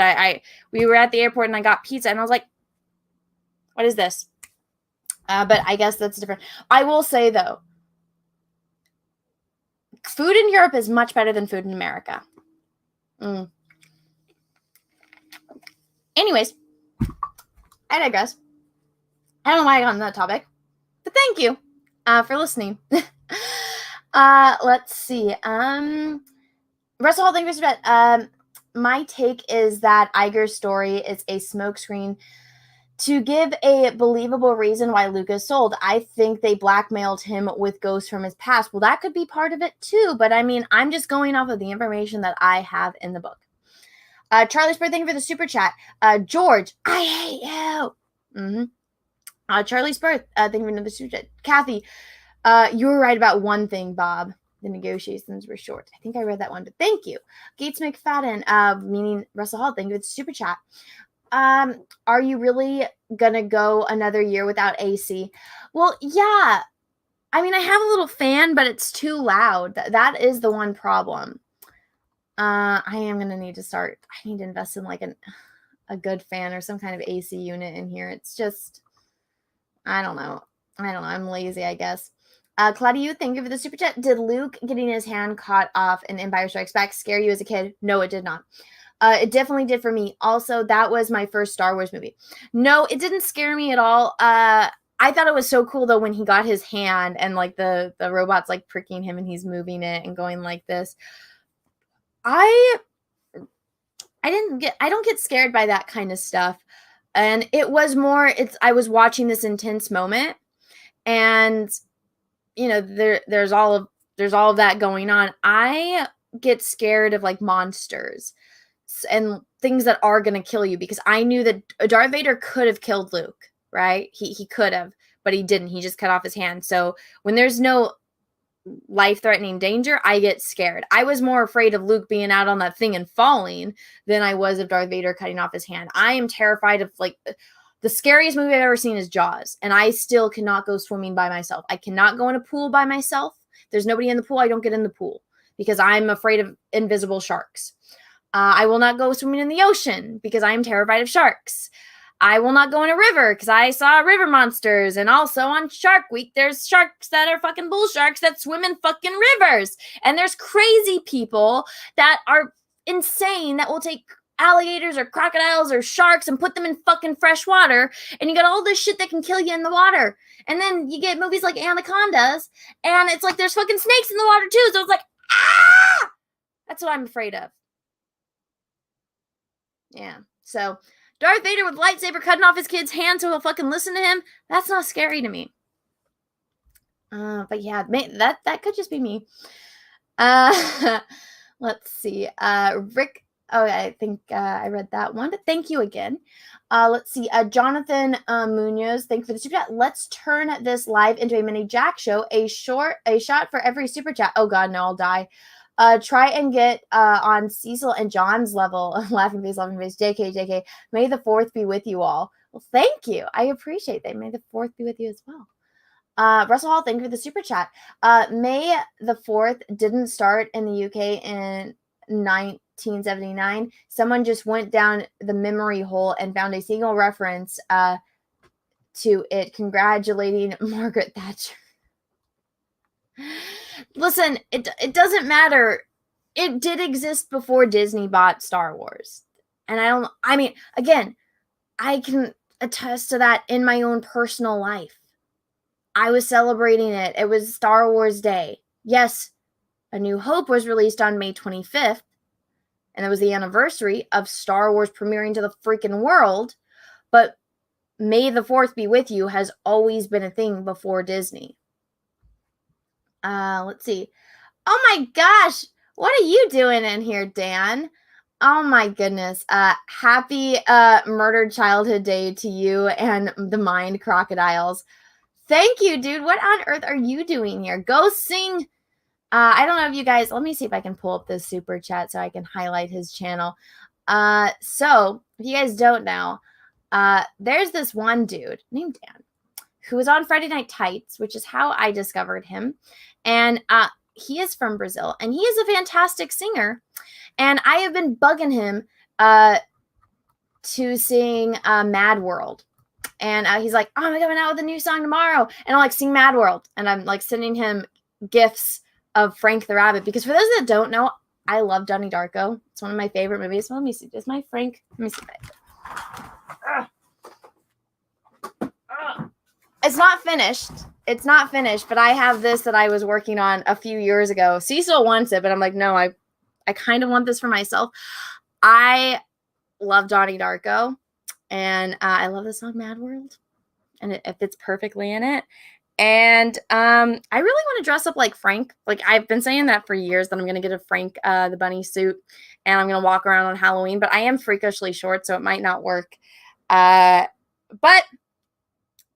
bug him. Tell him to sing Mad World. He said he would. And he's like, I'm coming out with a new song. And I'm like, sing Mad World. Sing Mad World. But thanks, dude. I was not expecting you to pop up in my chat. Nice to see you. Nice to see you. Let me see if I can get his channel in here. He did this. I love his cover for The Witcher. So this is Dan's channel. Let me see if I can share my screen. So yeah, Dan is a very, very talented singer. And as you can see, I've listened to his videos because I like rock music. And so I had it playing on in the background. And that's how I discovered he hadn't sing Mad World. I was like, what is this? What's going on? But his cover of The Witcher is fucking awesome. The toss a coin to your Witcher. So if you have not, go over and subscribe to Dan's channel. And I think he's dropping a new video tomorrow is what I was seeing he was premiering. But, oh yeah, see, that cover was awesome. It fucking is. It's so good. He is very, very talented. I always wish that I could sing, and I can't. So, I admire people that have that, talent. It is, something that I admire in other people. So, cheers to you too. I don't know if you're still in my chat, but, thank you for stopping by. Probably heard my rant. Claudio, thank you for the super chat. You ever heard Sylvester Stallone's story about auditioning for Han Solo? He literally told Lucas, I would just look ridiculous in this, and he agreed. I have heard that story. It's funny when you actually go and see it, and you see, like, Kurt Russell auditioning. All the bubbles. Went up my nose. Greg Masters, thank you for the super chat. Hey, Anna, you should also come to Comic Palooza Saturday and Sunday, July 17th through 18th, Houston, Texas. Bring Jeff and Jesse with you. Oh my God, that's literally the weekend after. There's no way I can do that. So I'm not driving to... Oh my God, if I would have just stayed a few more days, I could have. No, I already have my tickets there and back to California. And so there's no way I can make that. But oh well.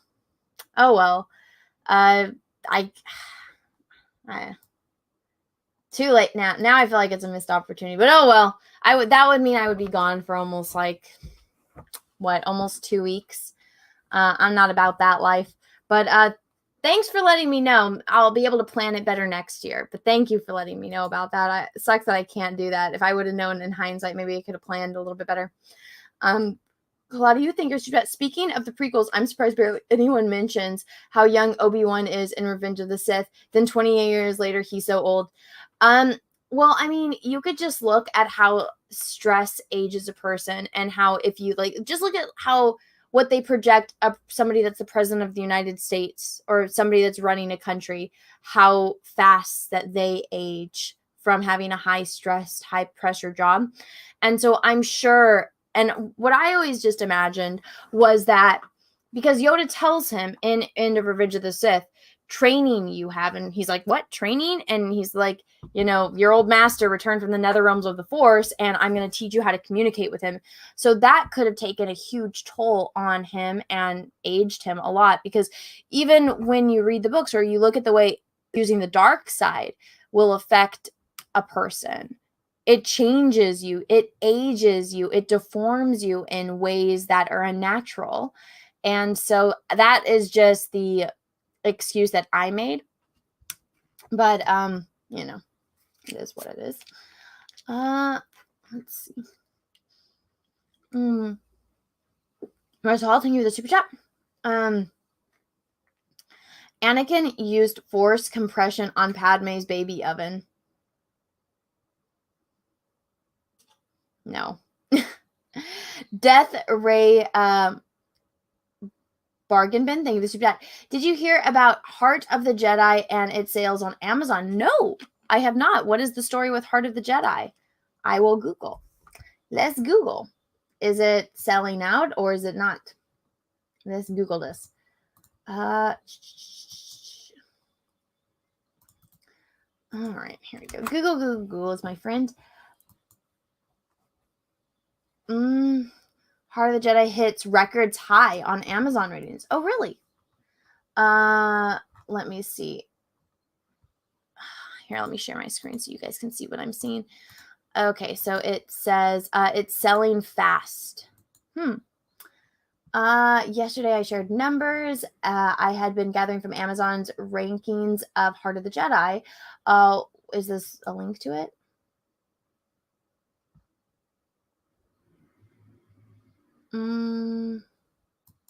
Oh, you know what? I was seeing this going around on Twitter.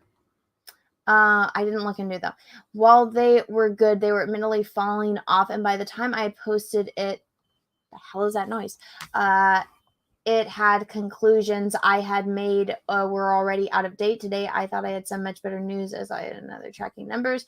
Recap, Amazon has various bestseller lists and it says it updates every hour. In my experience, it takes 2 to 3 hours. I've been tracking these numbers since Friday, archiving Amazon listing posts for Heart of the Jedi. Every time it updates on a Wayback Machine and chatting the numbers, see how it's doing.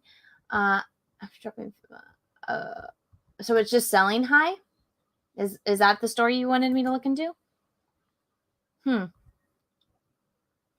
me see. I want to try to see if there's other stories on it, but I don't know. I don't want to share my screen until I find it. Let's see.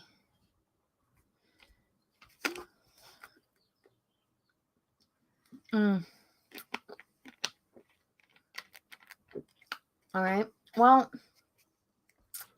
the silence one is, I'm sorry. I was too silent. I'm trying to read this.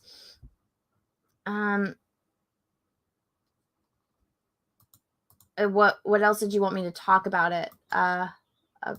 With? I did not know about that. I did see like pictures of it going around on Twitter, but I didn't look into it because I've been kind of busy. Pepsi or Coke? I like Pepsi. And guys, I saw a super chat came in. Do not talk about I do not like politics on my channel. I went on a long rant about this earlier. I don't care. America is not the center of the universe. American politics are not the center of the universe. I don't care what anyone's political alignment is. I never ask anyone what their political alignment is because guess what? I don't give a shit. I do not give a shit. I saw a super chat came in. Everyone, if you're familiar with my channel, you know I'm not going to answer the question because it has nothing to do with it, nor do I have any interest in it. So guys, please leave politics out of my channel. I really can't stand it. Please and thank you. Okay. Let's see. Unknown Sky Master, thanks for that. Hating May the 4th is like saying She-Venom isn't sexy. Well, I don't think she's sexy, but that's just me. Let's see.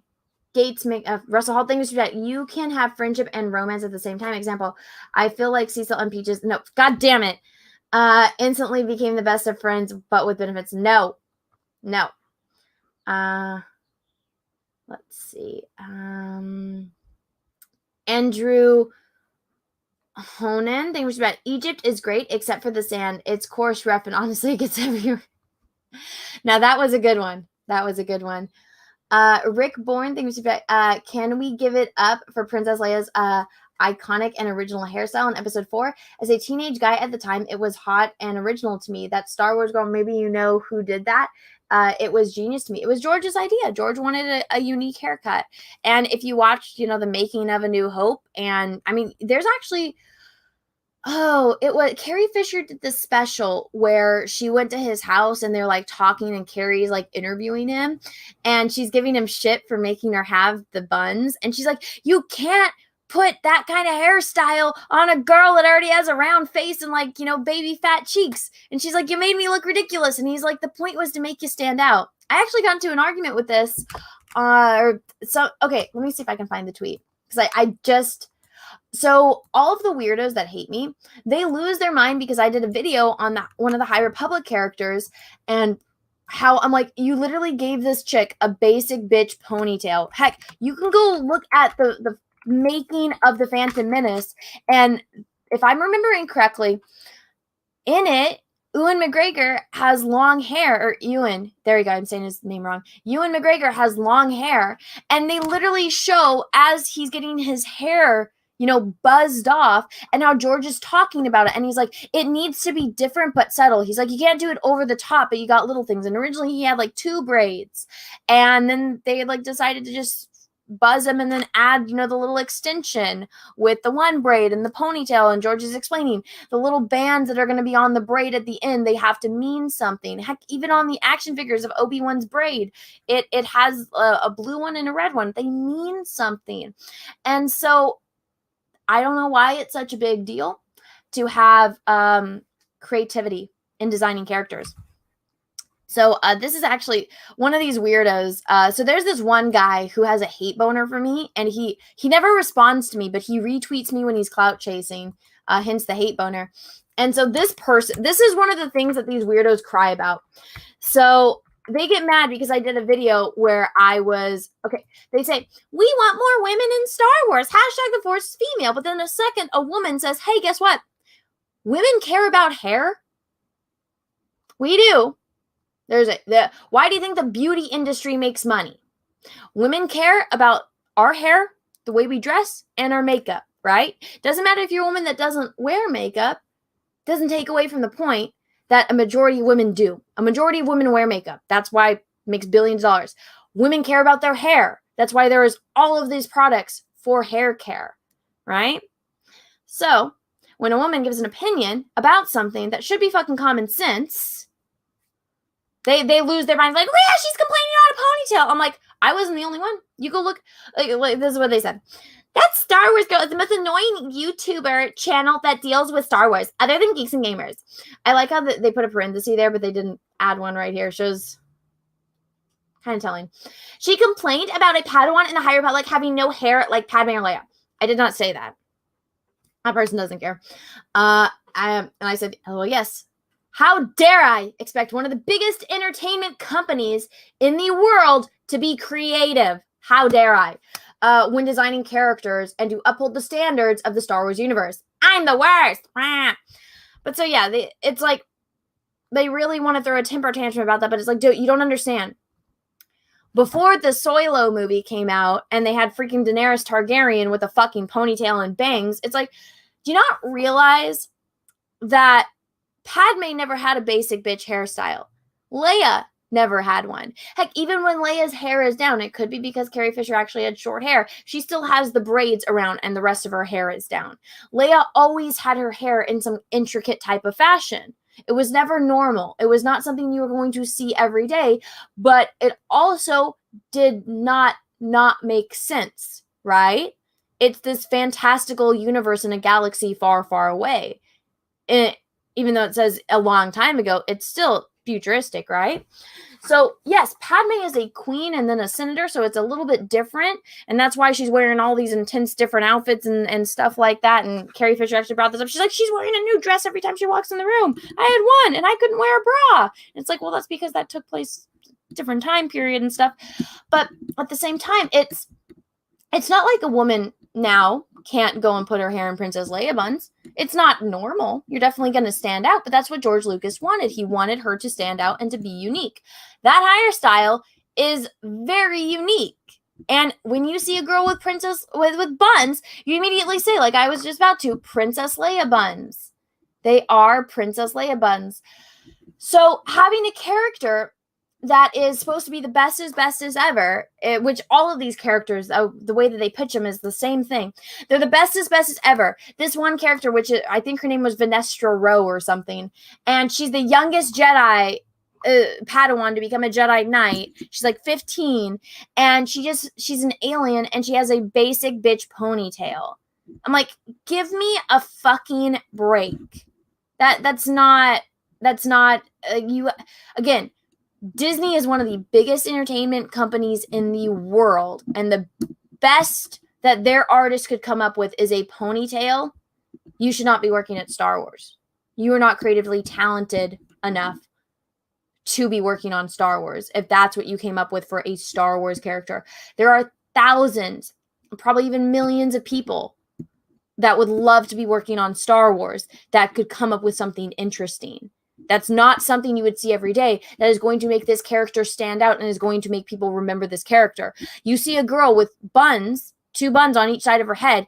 What do you think of? Princess Leia. It's iconic. It sticks in people's mind. Doesn't matter if you've never even seen Star Wars. You know that that hairstyle is associated with Star Wars, that those are Princess Leia buns. It blows my mind how stupid people are. But they lose their minds because I point out something like that. It's like, do you not understand how the world works? But I guess not. Let's see.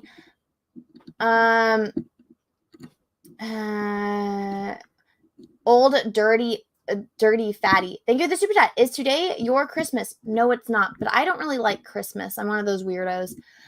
Let's see. Russell, thank you for that. Anna, people worry about news and politics because those things directly affect their lives in the real world. FYI, politics is why Star Wars was ruined. I do know that. That's the only time I talk about it because that's identity politics. And that's trying to manipulate people with entertainment, which guess what? When a certain political party was taking over parts of Europe, they did that with the newspapers. They did that. I mean, you can go look into it. They started off by manipulating people with horoscopes. You know, people go and read their horoscope. Oh, me, I'm a Scorpio. What does it say about me today? And they use that to manipulate people. So yes, I am aware of that. And when it fucks with my Star Wars, I do get upset and I do get pissed. And that's why my channel is here. Because I saw that and I'm like, this isn't fucking Star Wars. Get this shit out. Again, I don't want it to be anywhere near me. I want it to leave me alone. I don't have somebody coming in and telling me, hey, Anna, you can't paint with a lizard in crimson because it's racist. It's like, how does that make sense? So you're saying every fine artist in the world can't use a lizard in crimson because it's racist. You can't use black paint because it's racist. You can't use white paint because it's racist. You can't use this. Nobody's telling me that. Yes, the art community is really, really weird and strange, but guess what? So are artists. So I kind of knew that getting into it. But still, I don't have somebody breathing down my neck telling me what paint I can and cannot use. And so it does get a little bit different, but I get it. But I think it's funny how politics only matter to people during elections. It's the only time that people, and then at family gatherings, everyone wants to talk about it and think that they are Google and that they know everything. So I just don't even listen.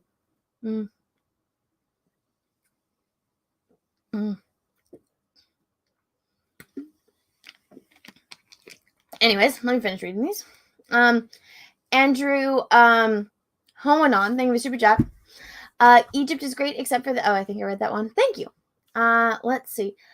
Anna, you just said rape was Middle Eastern culture, laughed my ass off. No, I didn't. You made that assumption and you're putting words in my mouth that I did not say. I said that there are cultural differences and the way people I'm saying different words, but what I was alluding to is that there are cultural differences and the way people respond to each other. Also, the way you are treated as a human being is different.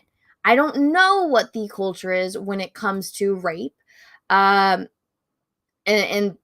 specifically that instance, but I do know that women in certain parts of the world do not get the same benefits that men do. I believe in Saudi Arabia, women just got the right to drive a car. Before they couldn't have licenses. They couldn't drive cars. It is different. I never said this. Don't put words in my mouth. Thank you. Let's see. Mooks 1980 thing was about. Have you seen Henry Cavill workout video? Have you exploded yet, Anna? Believe me, if it's Henry Cavill, I've seen it, and I saw it before. It blew up on the internet. Trust me. Let's see.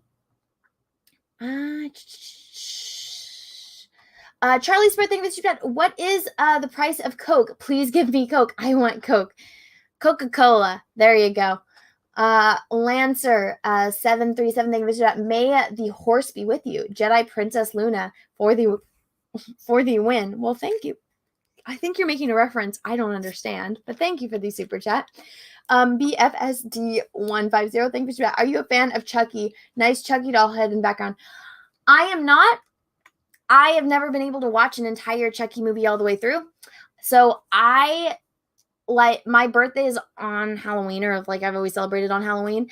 So I used to, before COVID, I used to exhibit paintings at a Halloween convention. And so when you exhibit paintings and you're the solo artist, you need to have a collection. So you need to have at least 12 paintings for a collection. And so I knew I was going to be exhibiting at this Halloween convention, so I needed to paint horror characters. I also needed to be aware of which ones had this cult following, so which ones would sell well. So I knew Chucky was pretty popular, and my sister likes it, and I remember her watching it, so I was like, I will paint this. And then also what I do is I do my research and see how much merchandise and what type of merchandise is out there for that character. And I was like, okay, well, I haven't seen an image like this before of it, so let me create this. And so there's pictures of it out there where I was camping with my family. They're out in the lake swimming and fishing and kayaking, and I'm sitting there with my paints, and I'm painting Chucky because I'm like, this convention is coming right up. I'm not done with the 12 pieces that I need, and I need to get this painting done. So I painted Chucky and Jigsaw when I was on vacation. People saw that I was painting and they thought I was painting the scenery, and they came up and I'm painting Chucky surrounded by all this beautiful scenery. So it freaked a lot of people out. So it's a funny story with Chucky. And so I have a special place in my heart for that painting because of it. And it's a funny story. So I did paint Chucky. Charlie's London. What's up, Charlie? Thank you for that. Night, Anna. Happy Star Wars Day to you too. Oh, well, you as well. Thank you so much for stopping by. It was a pleasure to have you here. I'm sorry I missed this when you sent it, but thank you. And I will talk to you soon. I saw your message, and I do realize I did forget to respond to you, but let me know about that stuff. The stuff. Claudia, thank you for that. LOL. Anaconda scared you. That's one of my favorite guilty pleasures. It's so bad, but I love it so much. Did the ritual scene in Temple of Doom scare you? No, it didn't actually. The snake scene in Raiders of the Lost Ark scared me. Like that one was scary. But for whatever reason, when it's humans and stuff like that, I mean, I knew that Indiana Jones wasn't gonna die, so you know. Miyagi Fang Karate 89, thank you for the super chat. The best thing that Disney has done is Rogue One, Rebels, and The Force Awakens, and other Star Wars topics. So you're basically saying that Disney has done a lot right. I disagree with this. I did not like Rogue One. Rebels was okay. The Force Awakens, in retrospect, is absolute shit. And I don't know. And other Clone Wars topics. So I haven't gotten through the Clone Wars, and I saw some people in the chat were asking. I have not seen The Bad Batch because I haven't watched all of the Clone Wars, and I know that people said it was good. I'm just not ready for it. Russell Hall, thank you for super chat. I've asked this before, but Cecil answered. Would you rather spend a year locked in a vegan salad bar or swim California in a swimsuit made of bacon?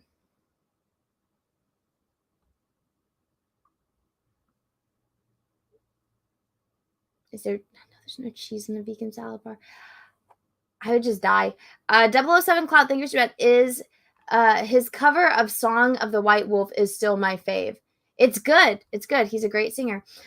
Davey, thank you for the super chat. I'm not going to read it because I don't talk about politics on my channel. And I did see in the chat you were apologizing it. Well, thank you for the super chat. Again, I am never going to give my political opinions. Most of it, I mean, you guys already know. I just don't care. I'm never gonna do anything that will alienate my audience. I don't like it. It's like when you're at work. Okay. I mean, certain coworkers that you're friendly with, but let's pretend that it's, a coworker that you're just an acquaintance with. What do you not talk about? You don't talk about finances. You don't talk about your personal life too much, aside from like, oh, how's it going? Did you have a nice weekend with your kids, family, all that kind of stuff? Little stuff like that. You don't talk about politics. And you don't talk about religion. It's that simple. If you respect those things, you're not going to really offend anyone or piss anything off. So again, YouTube is a form of income for me, so it is a job. I'm going to respect that. every single person in this chat is completely different, and not everyone in the chat is from America. I don't care what religion you are. I don't care what political background you are. I don't care what your finances are. I'm here to talk about Star Wars and other stuff that I like. Who you voted for, who you're sleeping with, how much money you make, and who you believe in does not matter. And it's none of my business. Nor is that it. My personal beliefs in any of that is nobody else's business. You know? I mean, heck, it's just nobody's business. I don't care. I don't judge people on that. It is. Hey, look who it is. It's Drunk 3PO. What's up, Drunk?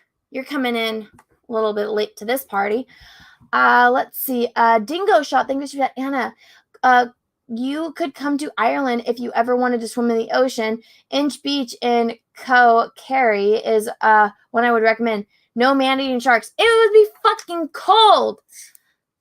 Hell, I would never go swimming up that far north. I would freeze to death. Also, I don't like the cold. I have thought about going to Ireland. I almost did a long time ago, but then I didn't.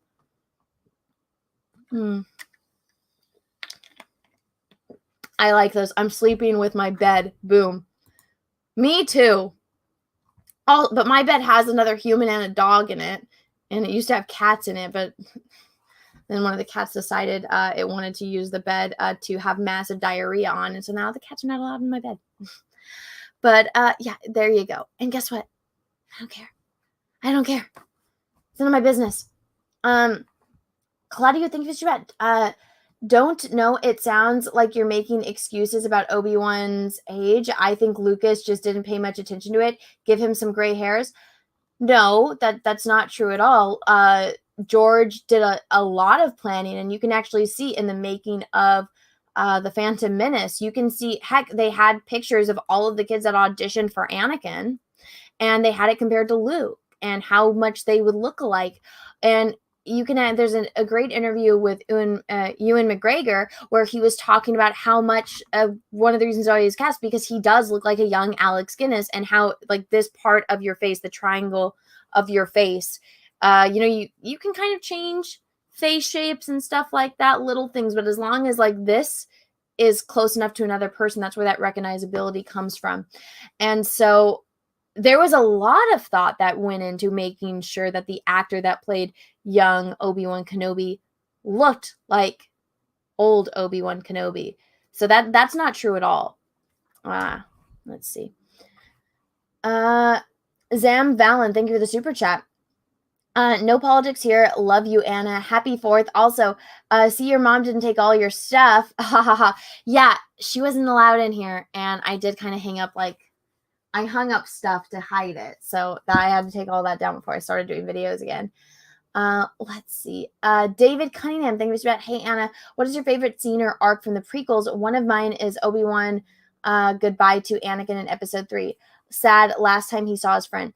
So I think that this is one of the most important scenes. It actually is the most important scene in the prequels, and it always gets overlooked.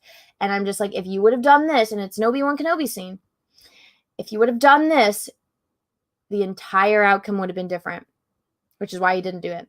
So remember in Attack of the Clones, when Obi-Wan is on Geonosis and he gets captured, and he is in the little hollow prison in the room, and Count Dooku comes in and starts talking. And Count Dooku trained Qui-Gon. And so they're having a conversation about Qui-Gon, and he's telling Obi-Wan, he's basically telling him, I know who the bad guy is that's manipulating everybody. Join me. And kind of like what Darth Vader said to Luke, we can overthrow him and we can run things, because, there's a Sith Lord that's running everything.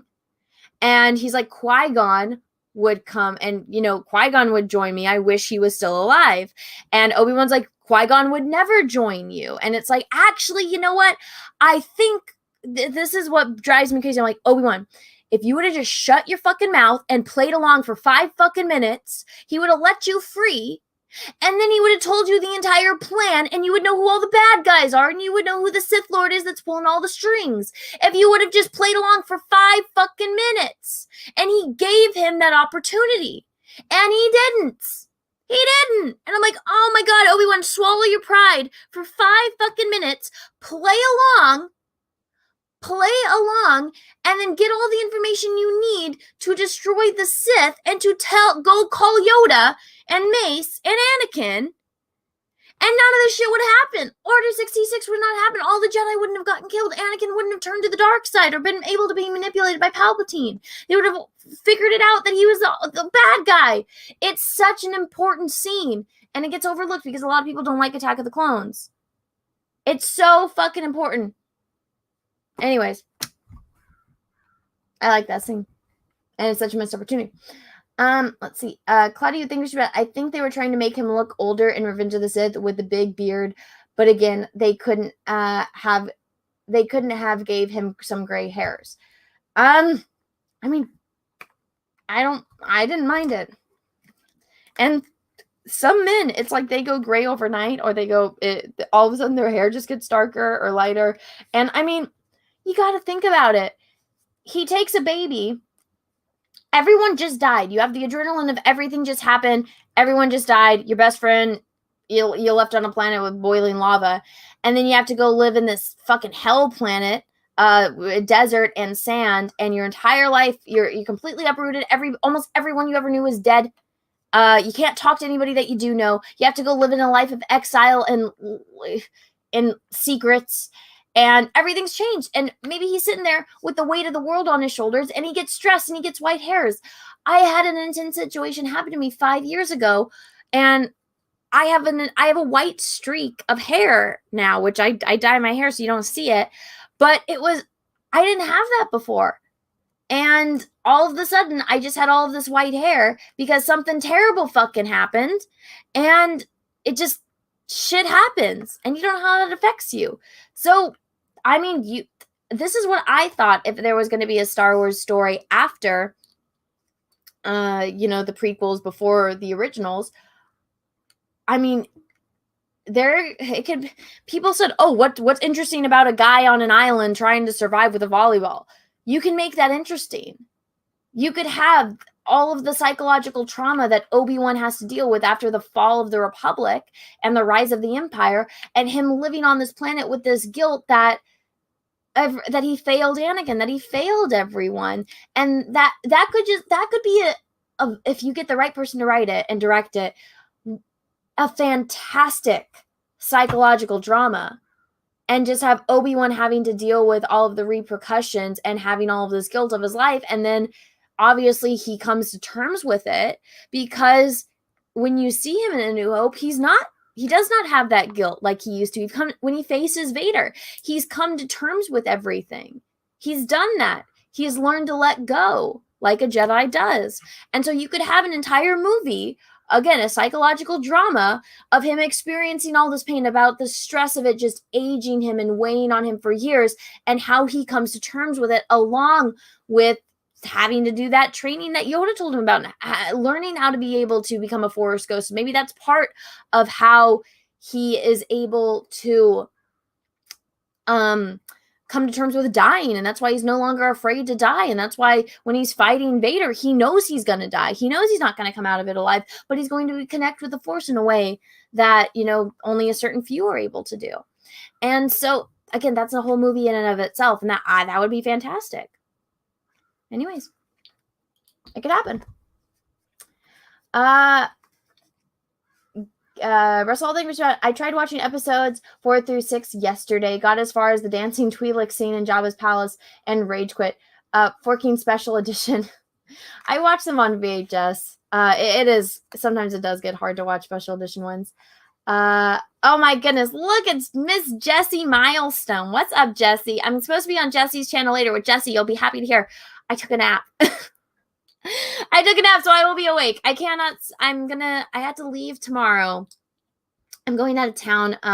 My great uncle passed away, and so his rosary is on Thursday, and then his funeral is on Friday. So I will be out of town for a few days. but Jessie is doing a stream tonight, and so I will be over on her channel tonight. And it's going to be me and Jessie, and I believe Jedi Bunny. Jessie, is there anyone else in the chat? But it says, thank you, Jessie, for the super chat. It says, that Star Wars girl is actually talking about Star Wars. Jessie, you'll be mind blown. I've been talking about Star Wars for like almost 2 hours now. Everyone's had to listen to me. It's been great. It's great. Everyone has to listen to me rant about Star Wars, which I'm assuming is why everyone is subscribed. Let's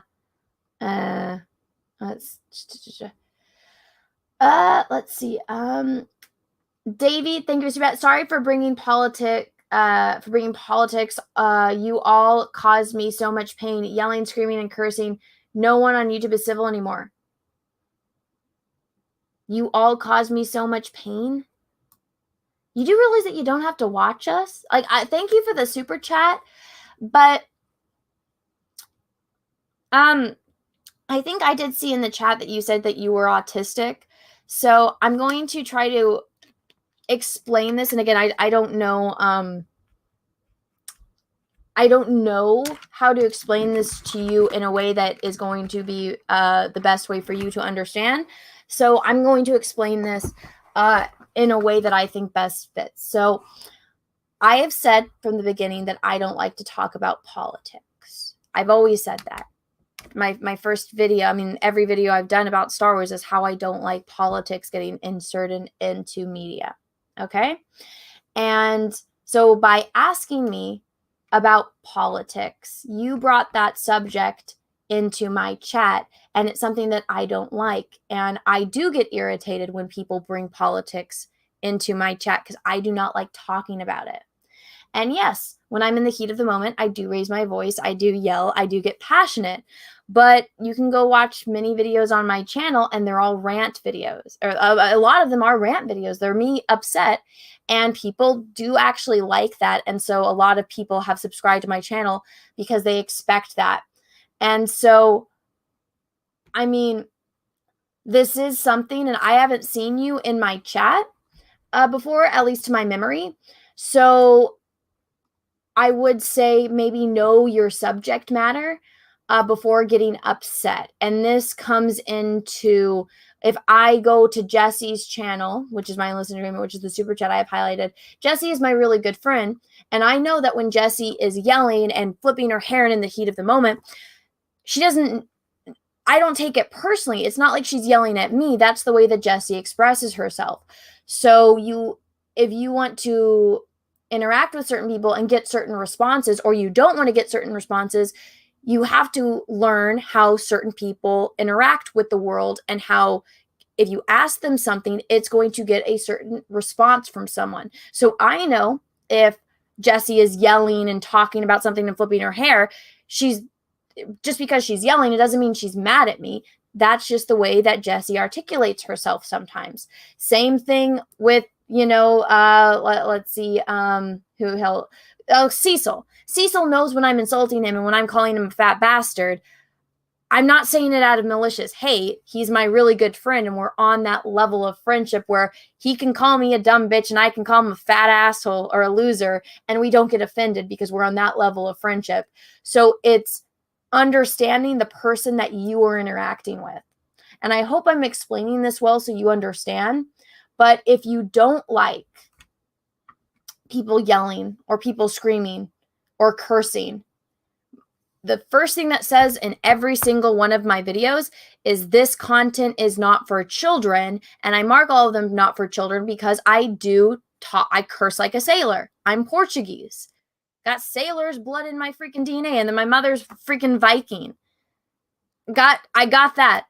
I cuss a lot. I've explained this before, which not everyone might know, but I've cussed a lot more recently because I have been extremely depressed because my sister died, and more members of my family just constantly keep dying.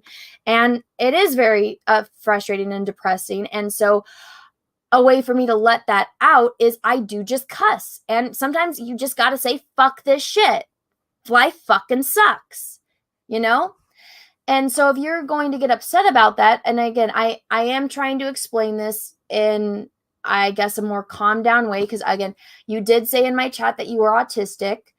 I don't know I don't I do have friends with autism, and I mean, they all respond and they all perceive things differently. So I'm trying to explain in a way that I think can be universally understood, but I don't know what your symptoms are and what the way that you perceive and understand information, because not everyone is the same. So I am trying to explain this to you. But again, if you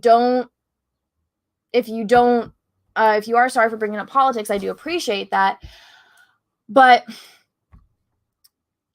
saying that I caused you pain, well, you came into my chat and you offended me. You didn't think about the other person. Yes, you sent me a super chat, which I appreciate. And you can go refund it if you like, and, contact YouTube, contact your bank. But you have to understand, you came into my chat and you offended me. You do have to think about the other person here, because not everything is about you. And when you interact with other people, you have to be conscious of how they are going to respond to the things that you say. And if you don't want to get yelled at, you have to have a good understanding of another person, so that way you don't offend them, so that way they don't yell at you. A lot of people in my chat understand that I don't like politics, and I don't like it when people put me in situations where I have to talk about it. And I do get upset and I do get snappy about it.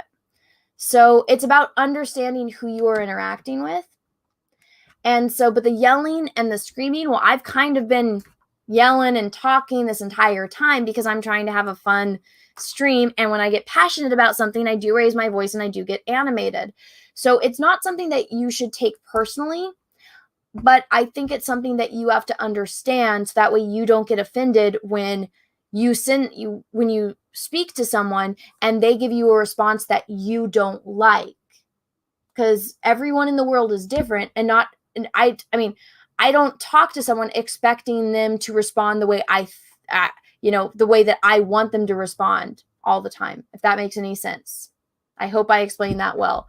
But I want you to understand, in this situation, you caused me pain. You irritated me. You upset me. But you're making yourself the victim. So I hope I explain this so that way you understand. And I don't hold anything against you for it. I just think that it's something that when you're coming into this situation and you're putting me on the spot like that, and it's a spot that I do not want to be in, you weren't thinking about me in the situation. You were thinking about yourself.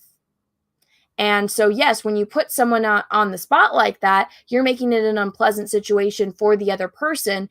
And some people are going to respond in a way that you might feel as antagonistic. So, it's just, and that is something that it's one of those things. If you want to irritate me, you bring up politics. And, my entire channel is me talking about how I don't like politics in my movies. And so I don't think it's too hard of a concept for me to ask people to be understanding of, because I think anyone that has watched any of my videos understands my point of view in that subject. Anyways, thank you for the super chat. I'm going to move on now. Alex Powers, thank you for the super chat. Hi, Anna. How was your day? Just finished a script. Oh, well, congratulations. My day is good. I've actually been making a lot of progress. You guys want to see this? So I was painting this other painting, and it needs to dry a little bit before I can finish. So I decided to pick up my Bo-Katan painting. It does look weird. I need to fix her nose. So take in mind, this is a progress. But before, the only thing that was painted was this section of her face. So I've done a lot of work today. Oh, I just touched it. Yeah, I need to fix her nose because it's driving me crazy. But my paint is drying really fast, which is weird because they're oils. So I'm going to be working on that once the stream is over. So, and I am filming it. So there will be an art video up if you guys have not seen. If you guys are not following me over on my art channel, go over and sub to my art channel. That way you never miss my videos when I post art videos. Or on my, or on my, whatchamacallit, art Instagram.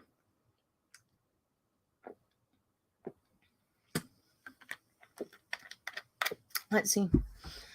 Face needs work. No shit. I'm still painting it. It takes time. You have to paint layers, dude. Yeah, Yeah, it does not look like her yet. That's because you have to put down base layers. And I like to paint very thinly in oils. But I'll show you guys. So this is the picture of her face that I'm using. Again, I am making changes. But so I did change a little bit of like her smile and stuff. But so it's coming along. I just have to change, like, because obviously this is from Battlestar Galactica. And so Bo-Katan has like a scar across her forehead. Her eyebrows are different. I got to fix the hair and everything. It is a work in process. That's why it's like you got to watch the painting videos. That way you understand the process. But yeah, it is. Noses take time because you got to build up layers and stuff and whatnot. So it's coming along, and then you got to wait for things to dry before you add lighter colors and blending and all of that stuff. It is a process, but you guys should have seen where it started today. Let's see. BFSD150, thank you for the super chat. Anna, did you see the Darth Maul fanfic video here on YouTube? That video was awesome. Darth Maul kicks ass. Fans make better Star Wars than Disney. No, and honestly, it's not a popular opinion. I don't really like to watch fan films. I watched the Star Wars Theory one because I was there, but I don't seek out fan stuff. And I remember everyone's like, Anna, you gotta watch this Batman thing. And I was so bored the whole time. I'm like, this is so bad. But you know, it's just I don't like a lot of that stuff. And the one fan thing that I do like that I did enjoy was I really liked Vic's Star Trek Continues. I thought that was great. But again, that's something that if you know the style of the original Star Trek and the way that it was filmed, and you can see how basically all the practical effects and the way that they did things, it's not as hard to emulate as other things. And so when you got something like Star Wars that does take a huge special effects budget, and you don't have a special effects budget, it's very difficult for me to watch and to take seriously. So if they're comedies, that's a different story. But if you want me to take it seriously, I can't get over the low budget stuff. It is very hard for me to sit there and enjoy that because I'm distracted by everything else that's bothering me. Dateslav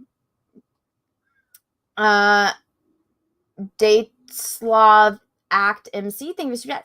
And also with you, hashtag keep fighting. Oh, well, thank you. Lee, thank you for super chat. Star Wars horror genre movie, yes or no? Oh, gods, no. So somebody asked me this over on my Instagram because I do Q&As over there sometimes. And so they said, what horror villain would you think would work well in Star Wars? And I actually said it, Pennywise, because Pennywise is a alien, and it's like it's made of darkness and evil, and it consumes things. And I'm like, wow, what does that remind me of? Oh yeah, dark side of the Force. It's an alien that, embodies your darkest fear. That would actually, that could be an alien in Star Wars. So there you go. There's a horror movie, Star Wars horror movie waiting to happen. They encounter it. Diano, thank you for the super chat. Anne, do you just like SG-1 or also Atlantis and Universe? So I didn't watch very much Atlantis or Universe. I actually have seen almost none of Universe and only a tiny bit of Atlantis. But I did watch SG-1. And I do like the movie. Diano, thank you for another super chat. Sorry, missed the A. Oh, it's okay. It's okay. Frank, Detesty, thank you for chat. Anna, you remind me of Bonsita, also written Bosidi, the Celtic queen who led the revolt against the Roman ruler in ancient Britain in 60 or 61. All right, let's look at her. Who is she? Let's Google this character. Oh my goodness, it's Tulip. I guess there's a movie about this. Oh, hey, Emily Blunt is in it.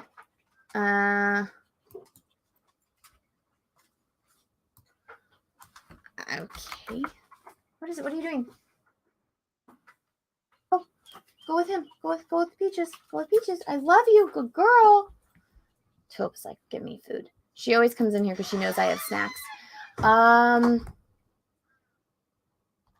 right. Interesting. I don't know too much about that person.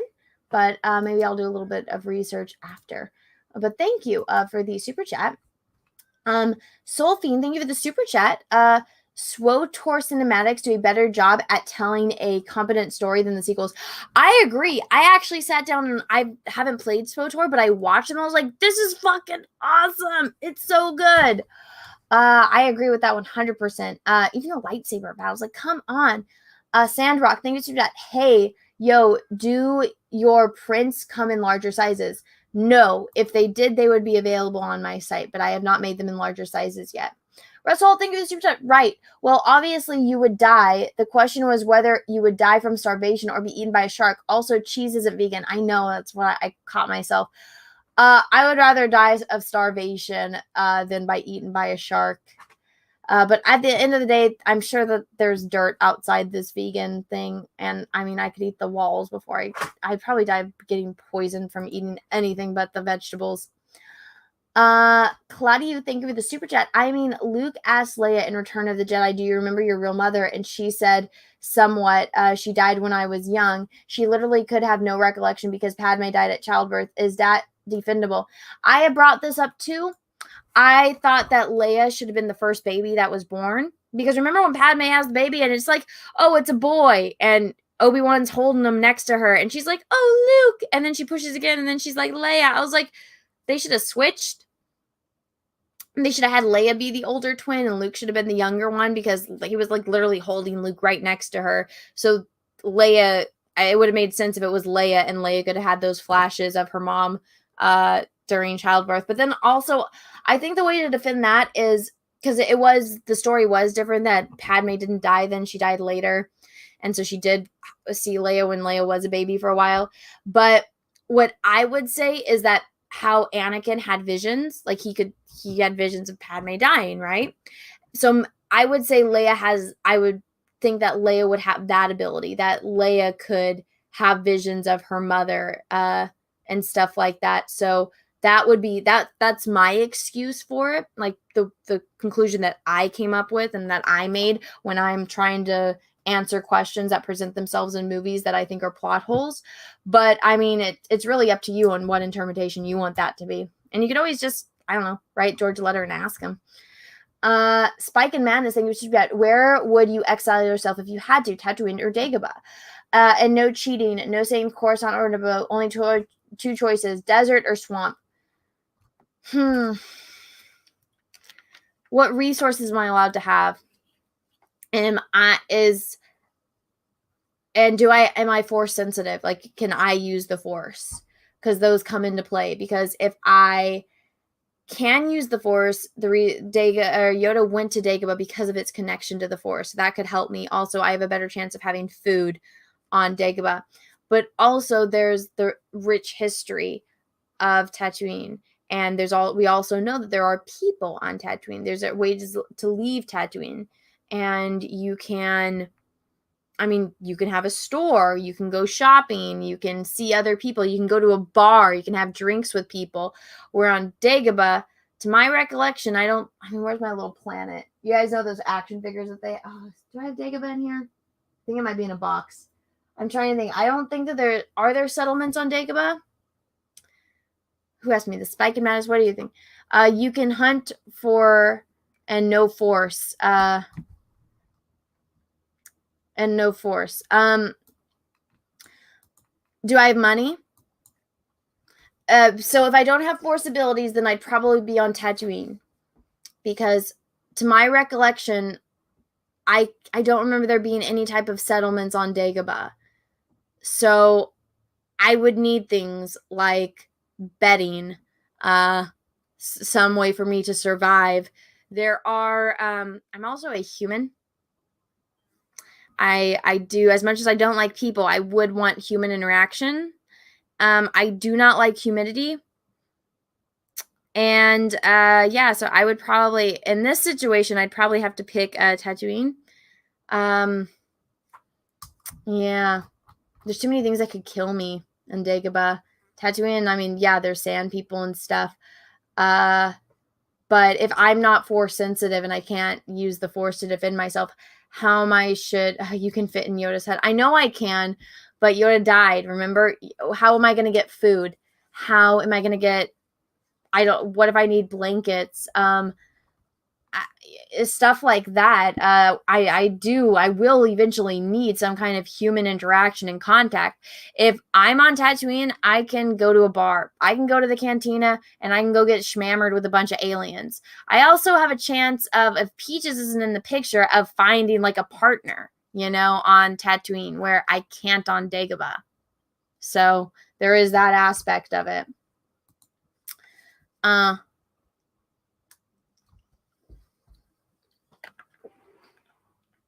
You can't be force sensitive when you pass out on roofies. I know.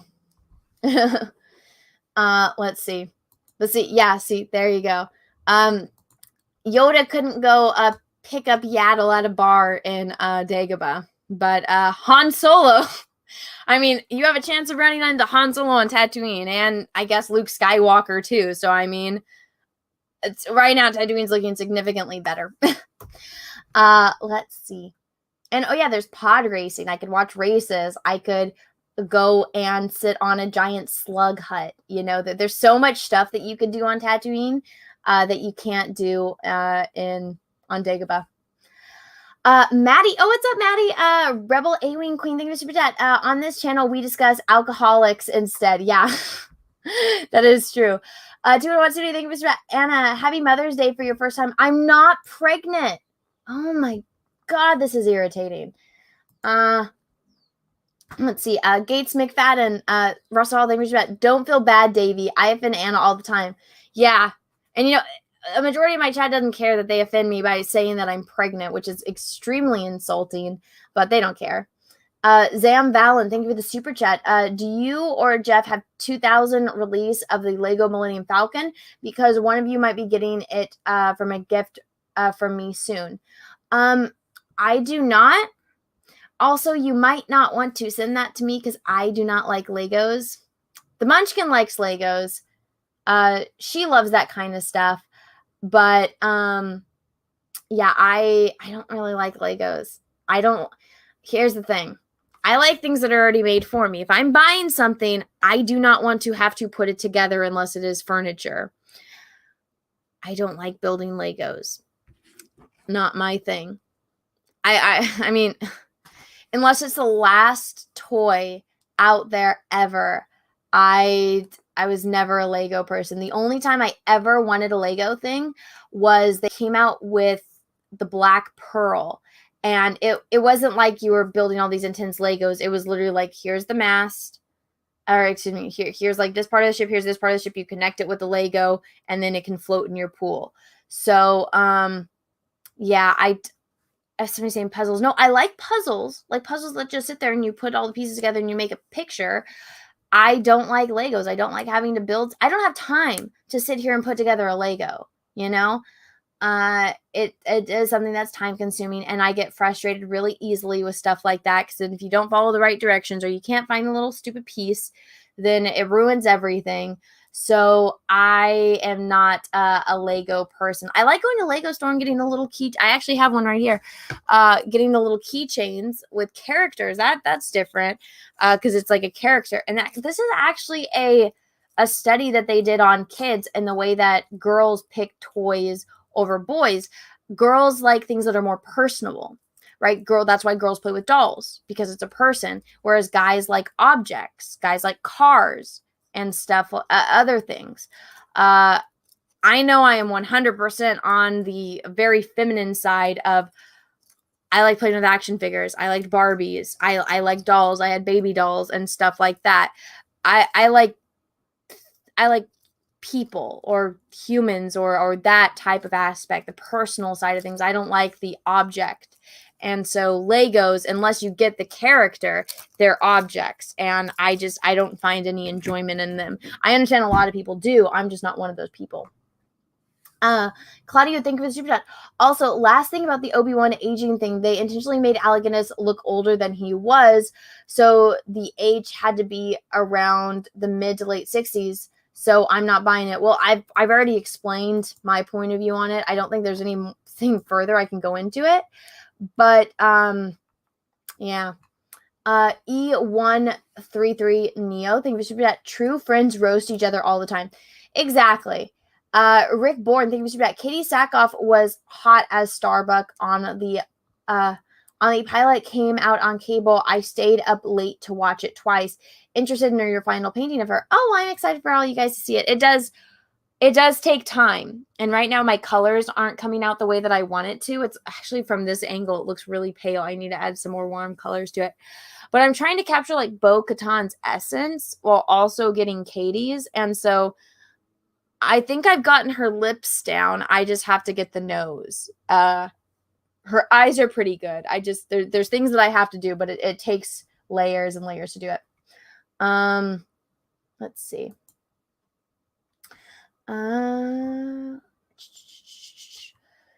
Claudia, thanks for that. I hope I'm not sounding condescending or ticking you off. I am sorry because I'm not trying to. No, it's not that at all. It's I think I'm just irritated by that other question that's going on. So it's kind of put my bad taste in my mouth with answering questions. So I apologize for that. No, it's to each your own. And I'm just answering your questions based on the way that I perceive the solution to the problem is. Tuna Rot Studio, thank you for the super chat. When Cloud City fell to the Empire, did they leave Luke's X-Wing there? Did he and Lando go back after they blew up the second Death Star to pick it up? That's a good question.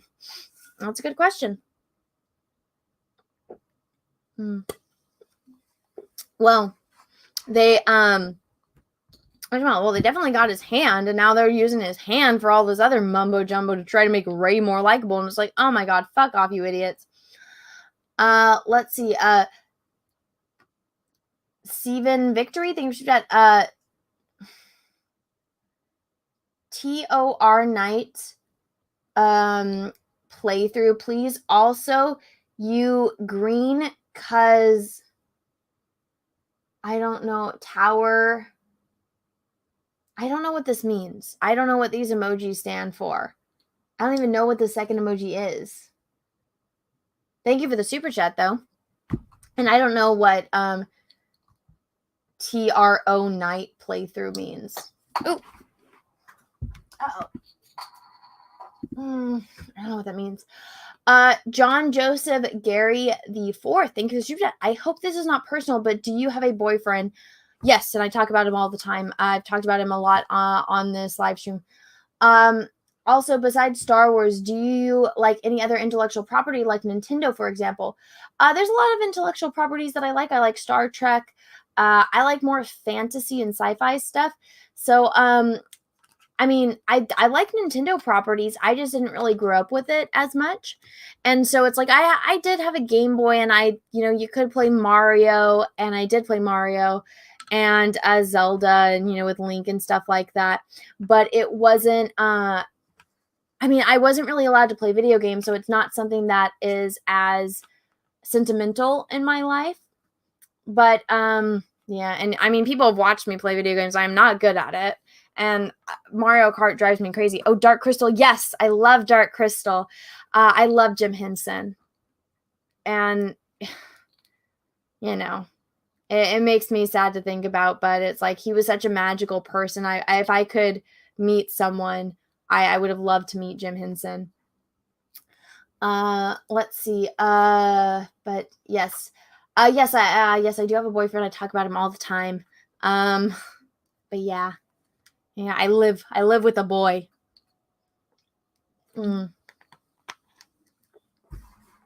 Let's see. Lee, thank you for the super chat.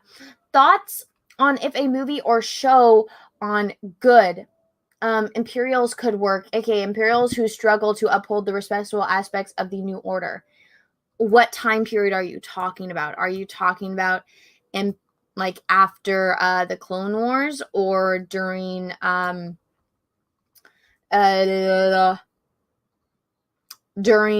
originals, or after the fall of the Empire? It depends on when. Maddie, Rebel 8-Wing Queen, thinks about Tatooine dirt or Dagobah dirt? Oh, Tatooine then. Yeah, there you go. Right there. Let's see. And then I see Puddin Pop 80 Baby Boy. Thank you for super chat. Have a safe trip, Anna. Rest in love to your godfather. Oh, well, thank you. He was not my godfather. He was my great uncle. But thank you for the super chat. Zam Valen, thank you for the super chat. Just get Jeff to make it for you then, because it's a rare set and I don't have a space for Lego in my house. I collect Nintendroids now. LOL. Oh, well, thank you. I guess if Jeff wants to build it for me, he can. If not, you are sending it to me, I'll have the Munchkin build it, and she'll go crazy, and you'll be her favorite person in the world. Meryl's ID, thank you so much. I was working at the studio where they filmed Mando. Everyone in the crew seemed cool and in good spirits, probably because Kennedy wasn't there. Oh, well, that's interesting. That's interesting. And I mean, if you go and watch, they have this whole documentary about The Mandalorian on Disney Plus, and the first episode is just Jon Favreau talking with all the different directors of the show. And literally, like, the person they interview the most in that damn thing is Gina Carano. And it seemed like everybody was cool. And I mean, I don't know if they took that down or not, but I don't know. We can see. Claudia, thank you about, since you like fantasy, you consider Pirates of the Caribbean a fantasy. That's historical fiction, so yes. I wish that franchise would make a comeback. Hasn't been the same since 1. I love it. Makes me kind of sad, and I haven't been able to watch it. So my sister absolutely loved Captain Jack Sparrow, and it's like the way I am with Star Wars. She could emulate.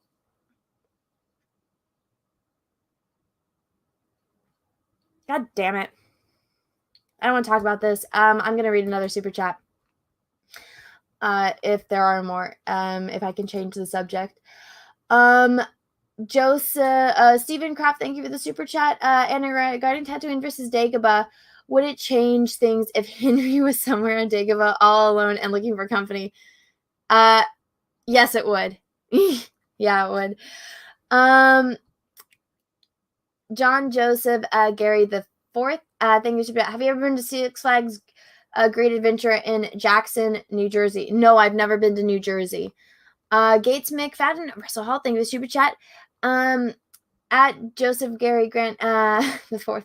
Anna has a temporary boyfriend. He currently cheating on her with a pudgy freak in a mask, and they're planning to run away together.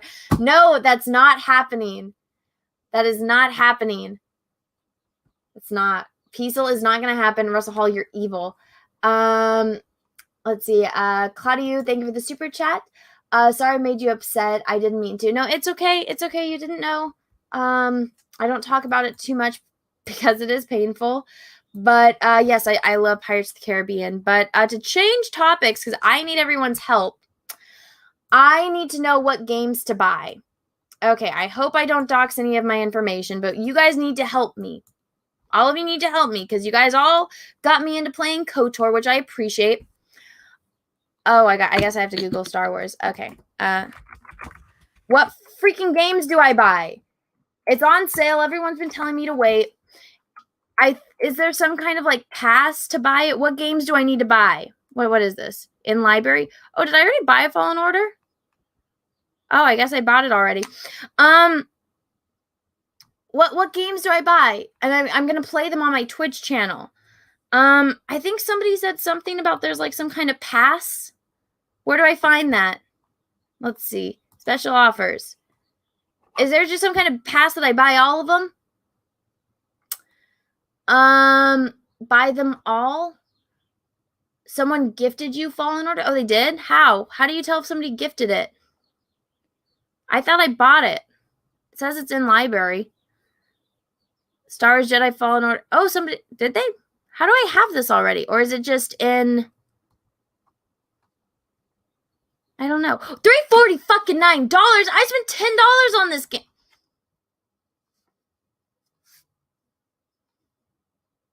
That's irritating. I have to get Star Wars games, but somebody sent me something where it was like all of them for like $200, but it's like, why would I buy something if I have all these games? So what games am I supposed to play? I cannot do first-person shooters. I can't. I'm not going to try. What do I get? Star Wars Battlefront bundle. Is this worth it? Or is this the sucky one that nobody likes? Please buy Rogue Squadrons if you can. It's $20. Is it worth it? There should be a bundle. Where do I look for that? I don't know where to look for that. Did I type in bundle? No, this is not. Yeah, this is for console. This is for me to play here on the internets. And guys, I cannot play first-person shooters. They have to be third-person. Force Unleashed, Battlefront is third-person. Jedi Academy would be good. So if I find this bundle, okay, triple bundle, Battlefront bundle, pinball bundle. I do not want to play bundle. Let's see, just bundle. Okay, let's just see. Without EA. Star Wars bundle. Is this it? There's the Star Wars Battlefront. What do I do? I remember Mortal V was telling me stuff, but I don't know which ones.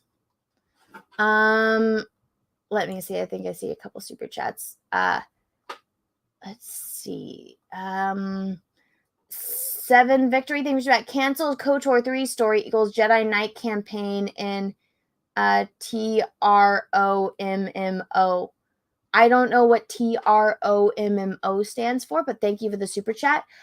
Gates Russell taking the 2 super chats in a row. Also, I gave her the Pudgy Freaks STD in her nose. Next one. Thank you, super chat. I have heard Fallen Order is quite good. So have I, even though Drunk 3BO ruined the ending of the game for me, which I know. It is what it is. John Joseph Gary the fourth thing you should have a great night, Anna, and keep up the great work. And Nintendo Switch is definitely a great investment. Animal Crossing is a good game, and Super Smash Bros. Unlimited. I have all of those. I do not play them very much because I do not have time, but and I'm not good at video games, so I need a lot of help. Russell, you could have Battlefront 4 free earlier. I didn't even know there was Battlefront 4, but thank you for letting me know. What am I supposed to do? I don't know. If I buy the bundle, do I get everything? What do I buy? But you guys, what was the other one? Mass Effect? I don't know if they're going to be on sale. Let's see. Mass Effect. Okay. I don't know what any of this shit is. Did I type it in wrong? I don't know. Ghost of Tsushima. It's one of the best on PS4. I don't have a PS4. Mass Effect are 3 parts, and Mass Effect Andromeda. By Republic Commando, it's new. I'm not sure what to do. Maybe I could do another stream and ask everyone. Write it out says business expense. Well, I would use my company card, but I don't know which one to buy. Let's just type in Star Wars. And guys, make sure that you are following me over on Twitch because that's where I'm going to be playing video games from now on. I know that Twitch it's made for video games. I don't like the stigma with Twitch, but I need to grow that platform too because YouTube has been a pain in the ass. So I'll be playing video games on Twitch. So any video game I play after I'm done playing KOTOR 2 here on YouTube, I will be playing the rest of them over on Twitch. This one is $4.99. Lego Star Wars 3, the clone stuff. Force Unleashed Unlimited Sith Edition. That's $6. Should I add? How do you add to cart? Add to wish list, I guess. I don't know. Maybe I should just find a bundle. Let's see. I think I saw a couple more. Claudia, you think we should be that? Damn, I was going to say buy Republic Commando, but that's first person. Battlefront 2 is good now. The one by EA, believe me, it's really good now. Is it because they have like mods for it? Think we should check out Mechanicus and Frostpunk, please. Great music. Well, thank you for the recommendation. I appreciate that. Remaster, not remake. Okay. I think I'm a little bit more confused than I was before I asked everyone questions. But I guess I'll have to do this after I go off air. And if anyone has any recommendations, my email address is that's StarWarsGirl@gmail.com. You can at me on Twitter. Let's see. Tune to watch anything. Wait, you're playing games on Twitch in a hot tub? Oh, fuck no, I'm not going in a hot tub. I don't even have a hot tub. I wish I had a hot tub. I'd love to soak my feet. My feet ache sometimes. But no, I'm going to be just like I was on YouTube last night, except I would be on Twitch, not on YouTube. Just because Twitch is a platform that is made for streaming, and if you stream on YouTube, it does hurt your channel and it stunts your growth, which I don't like, but it is what it is. So I got to figure out a way to maneuver that. Mason von Velkenbra, thank you for the super chat, even though you did not say anything. And yeah, guys, this is my Twitch. If you ever get confused by it, the funny thing about it is, so if you ever look at it and you're like, who is this? That's not Anna. Trust me, it's me. I have a picture of Henry Cavill gaming, and it says that Star Wars Girl. It's got links to all of my stuff. So let me show you. Guys ever want to find me on other platforms? This is what you do. You go over to my YouTube channel. I'll make this bigger. Go to my YouTube channel. You go to About, and then you go over here. Etsy, Instagram, Twitch, art channel. Don't even bother with this Amazon wish list. I made it as a joke. Twitter, Facebook, my live channel, merch, and PayPal. And so the PayPal is just linked for Twitch, and the only reason I have it there is because I wanted a place where I could find it because I lose all that shit all the time, and I use that PayPal account to make business purchases sometimes. But so just ignore that. But this is my Twitch. So it's literally that Star Wars Girl, and it's me. It's Henry Cavill waving. So yes, that is my picture. And then these are all the channels that I host over on Twitch that I'm aware of my friends' channels. So I'm not doing the hot tub stuff. I think is ridiculous. But Russell, thank you for the super chat. Don't cheap out, buy something people want to watch. I know, but what do people want to watch? I don't know. But so yeah, if you guys want to follow me over on Twitch, I don't really do anything. I don't have a schedule, but for all of my future Star Wars gameplay, it will be over on Twitch. So there you guys go. It's the picture. I know nobody thinks it's me because it's like Henry Cavill going like this, but trust me, it's me. Let's see. So yeah, I think I'm all caught up on Super Chats. I know that Jeff is live now, and then I'm supposed to go on Jesse's channel a little bit later. But guys, I've been going for 2.5 hours. What is your Twitch name? That's Star Wars Girl. Pretty easy. My name is That Star Wars Girl over across every platform. So I might have time to do another KOTOR 2 playthrough stream. Because I played it last night, and you guys watched me finally freaking win the swoop racing, which took forever, and it was hell. But I just landed on Korriban after finishing, or I didn't get to finish the Onderon stuff, but if you buy the bundle, you'll have options. That's true. That's true. I probably will just end up buying the bundle. But guys, let's go over and raid World Class Bullshitter's channel if he's live. Oh, he is live. He is live. Let's go over and raid him. Sure, folks. We get the backers. What I'm gonna do. It's loud. That was loud. But everyone, let's go raid Star Wars Complete Collection. Thank you. I'll Google this. Let me copy and paste. I can't copy and paste. Star Wars Complete Collection. Let's see. Aha! $76. Let's look at this. Let's look and see if I'm willing to spend $76 on this shit. Okay, what do I get? I get Battlefront 2 Classic 2005, Republic Commando, Starfighter, Old Republic, which I already have, Dark Forces. That does not look like the best graphics in the world. Jedi Knight Academy, all $3. Clone Wars, Force Unleashed, which I've been told I need to play that. Okay. I don't know what I don't know if I would play these games. Star Wars Battlefront Classic. Are these Battlefront? Wait, the squadrons and stuff aren't even on this. This doesn't really seem worth it considering I would only play a few games on this list. Let's see.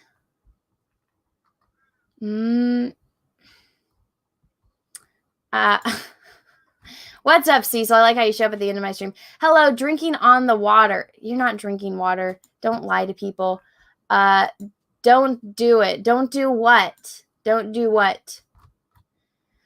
Yeah, not worth it. Yeah, I don't want to spend, I mean, there's only a few games on this that I would want to buy. Refund it right away.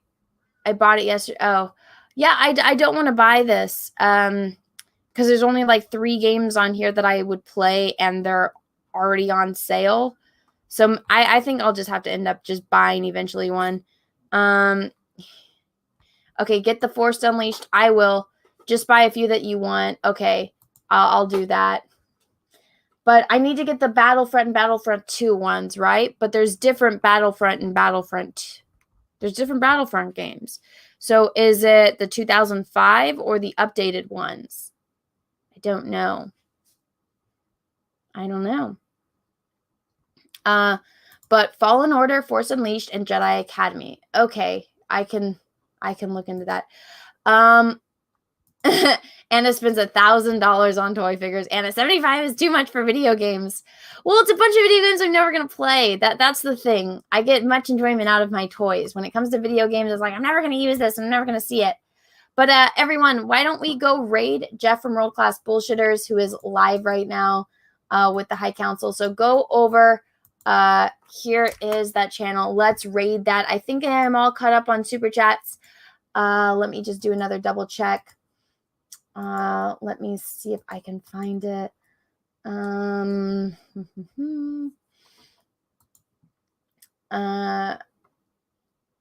Okay, yes, I am all caught up in super chat. So, guys, thank you so much for being here.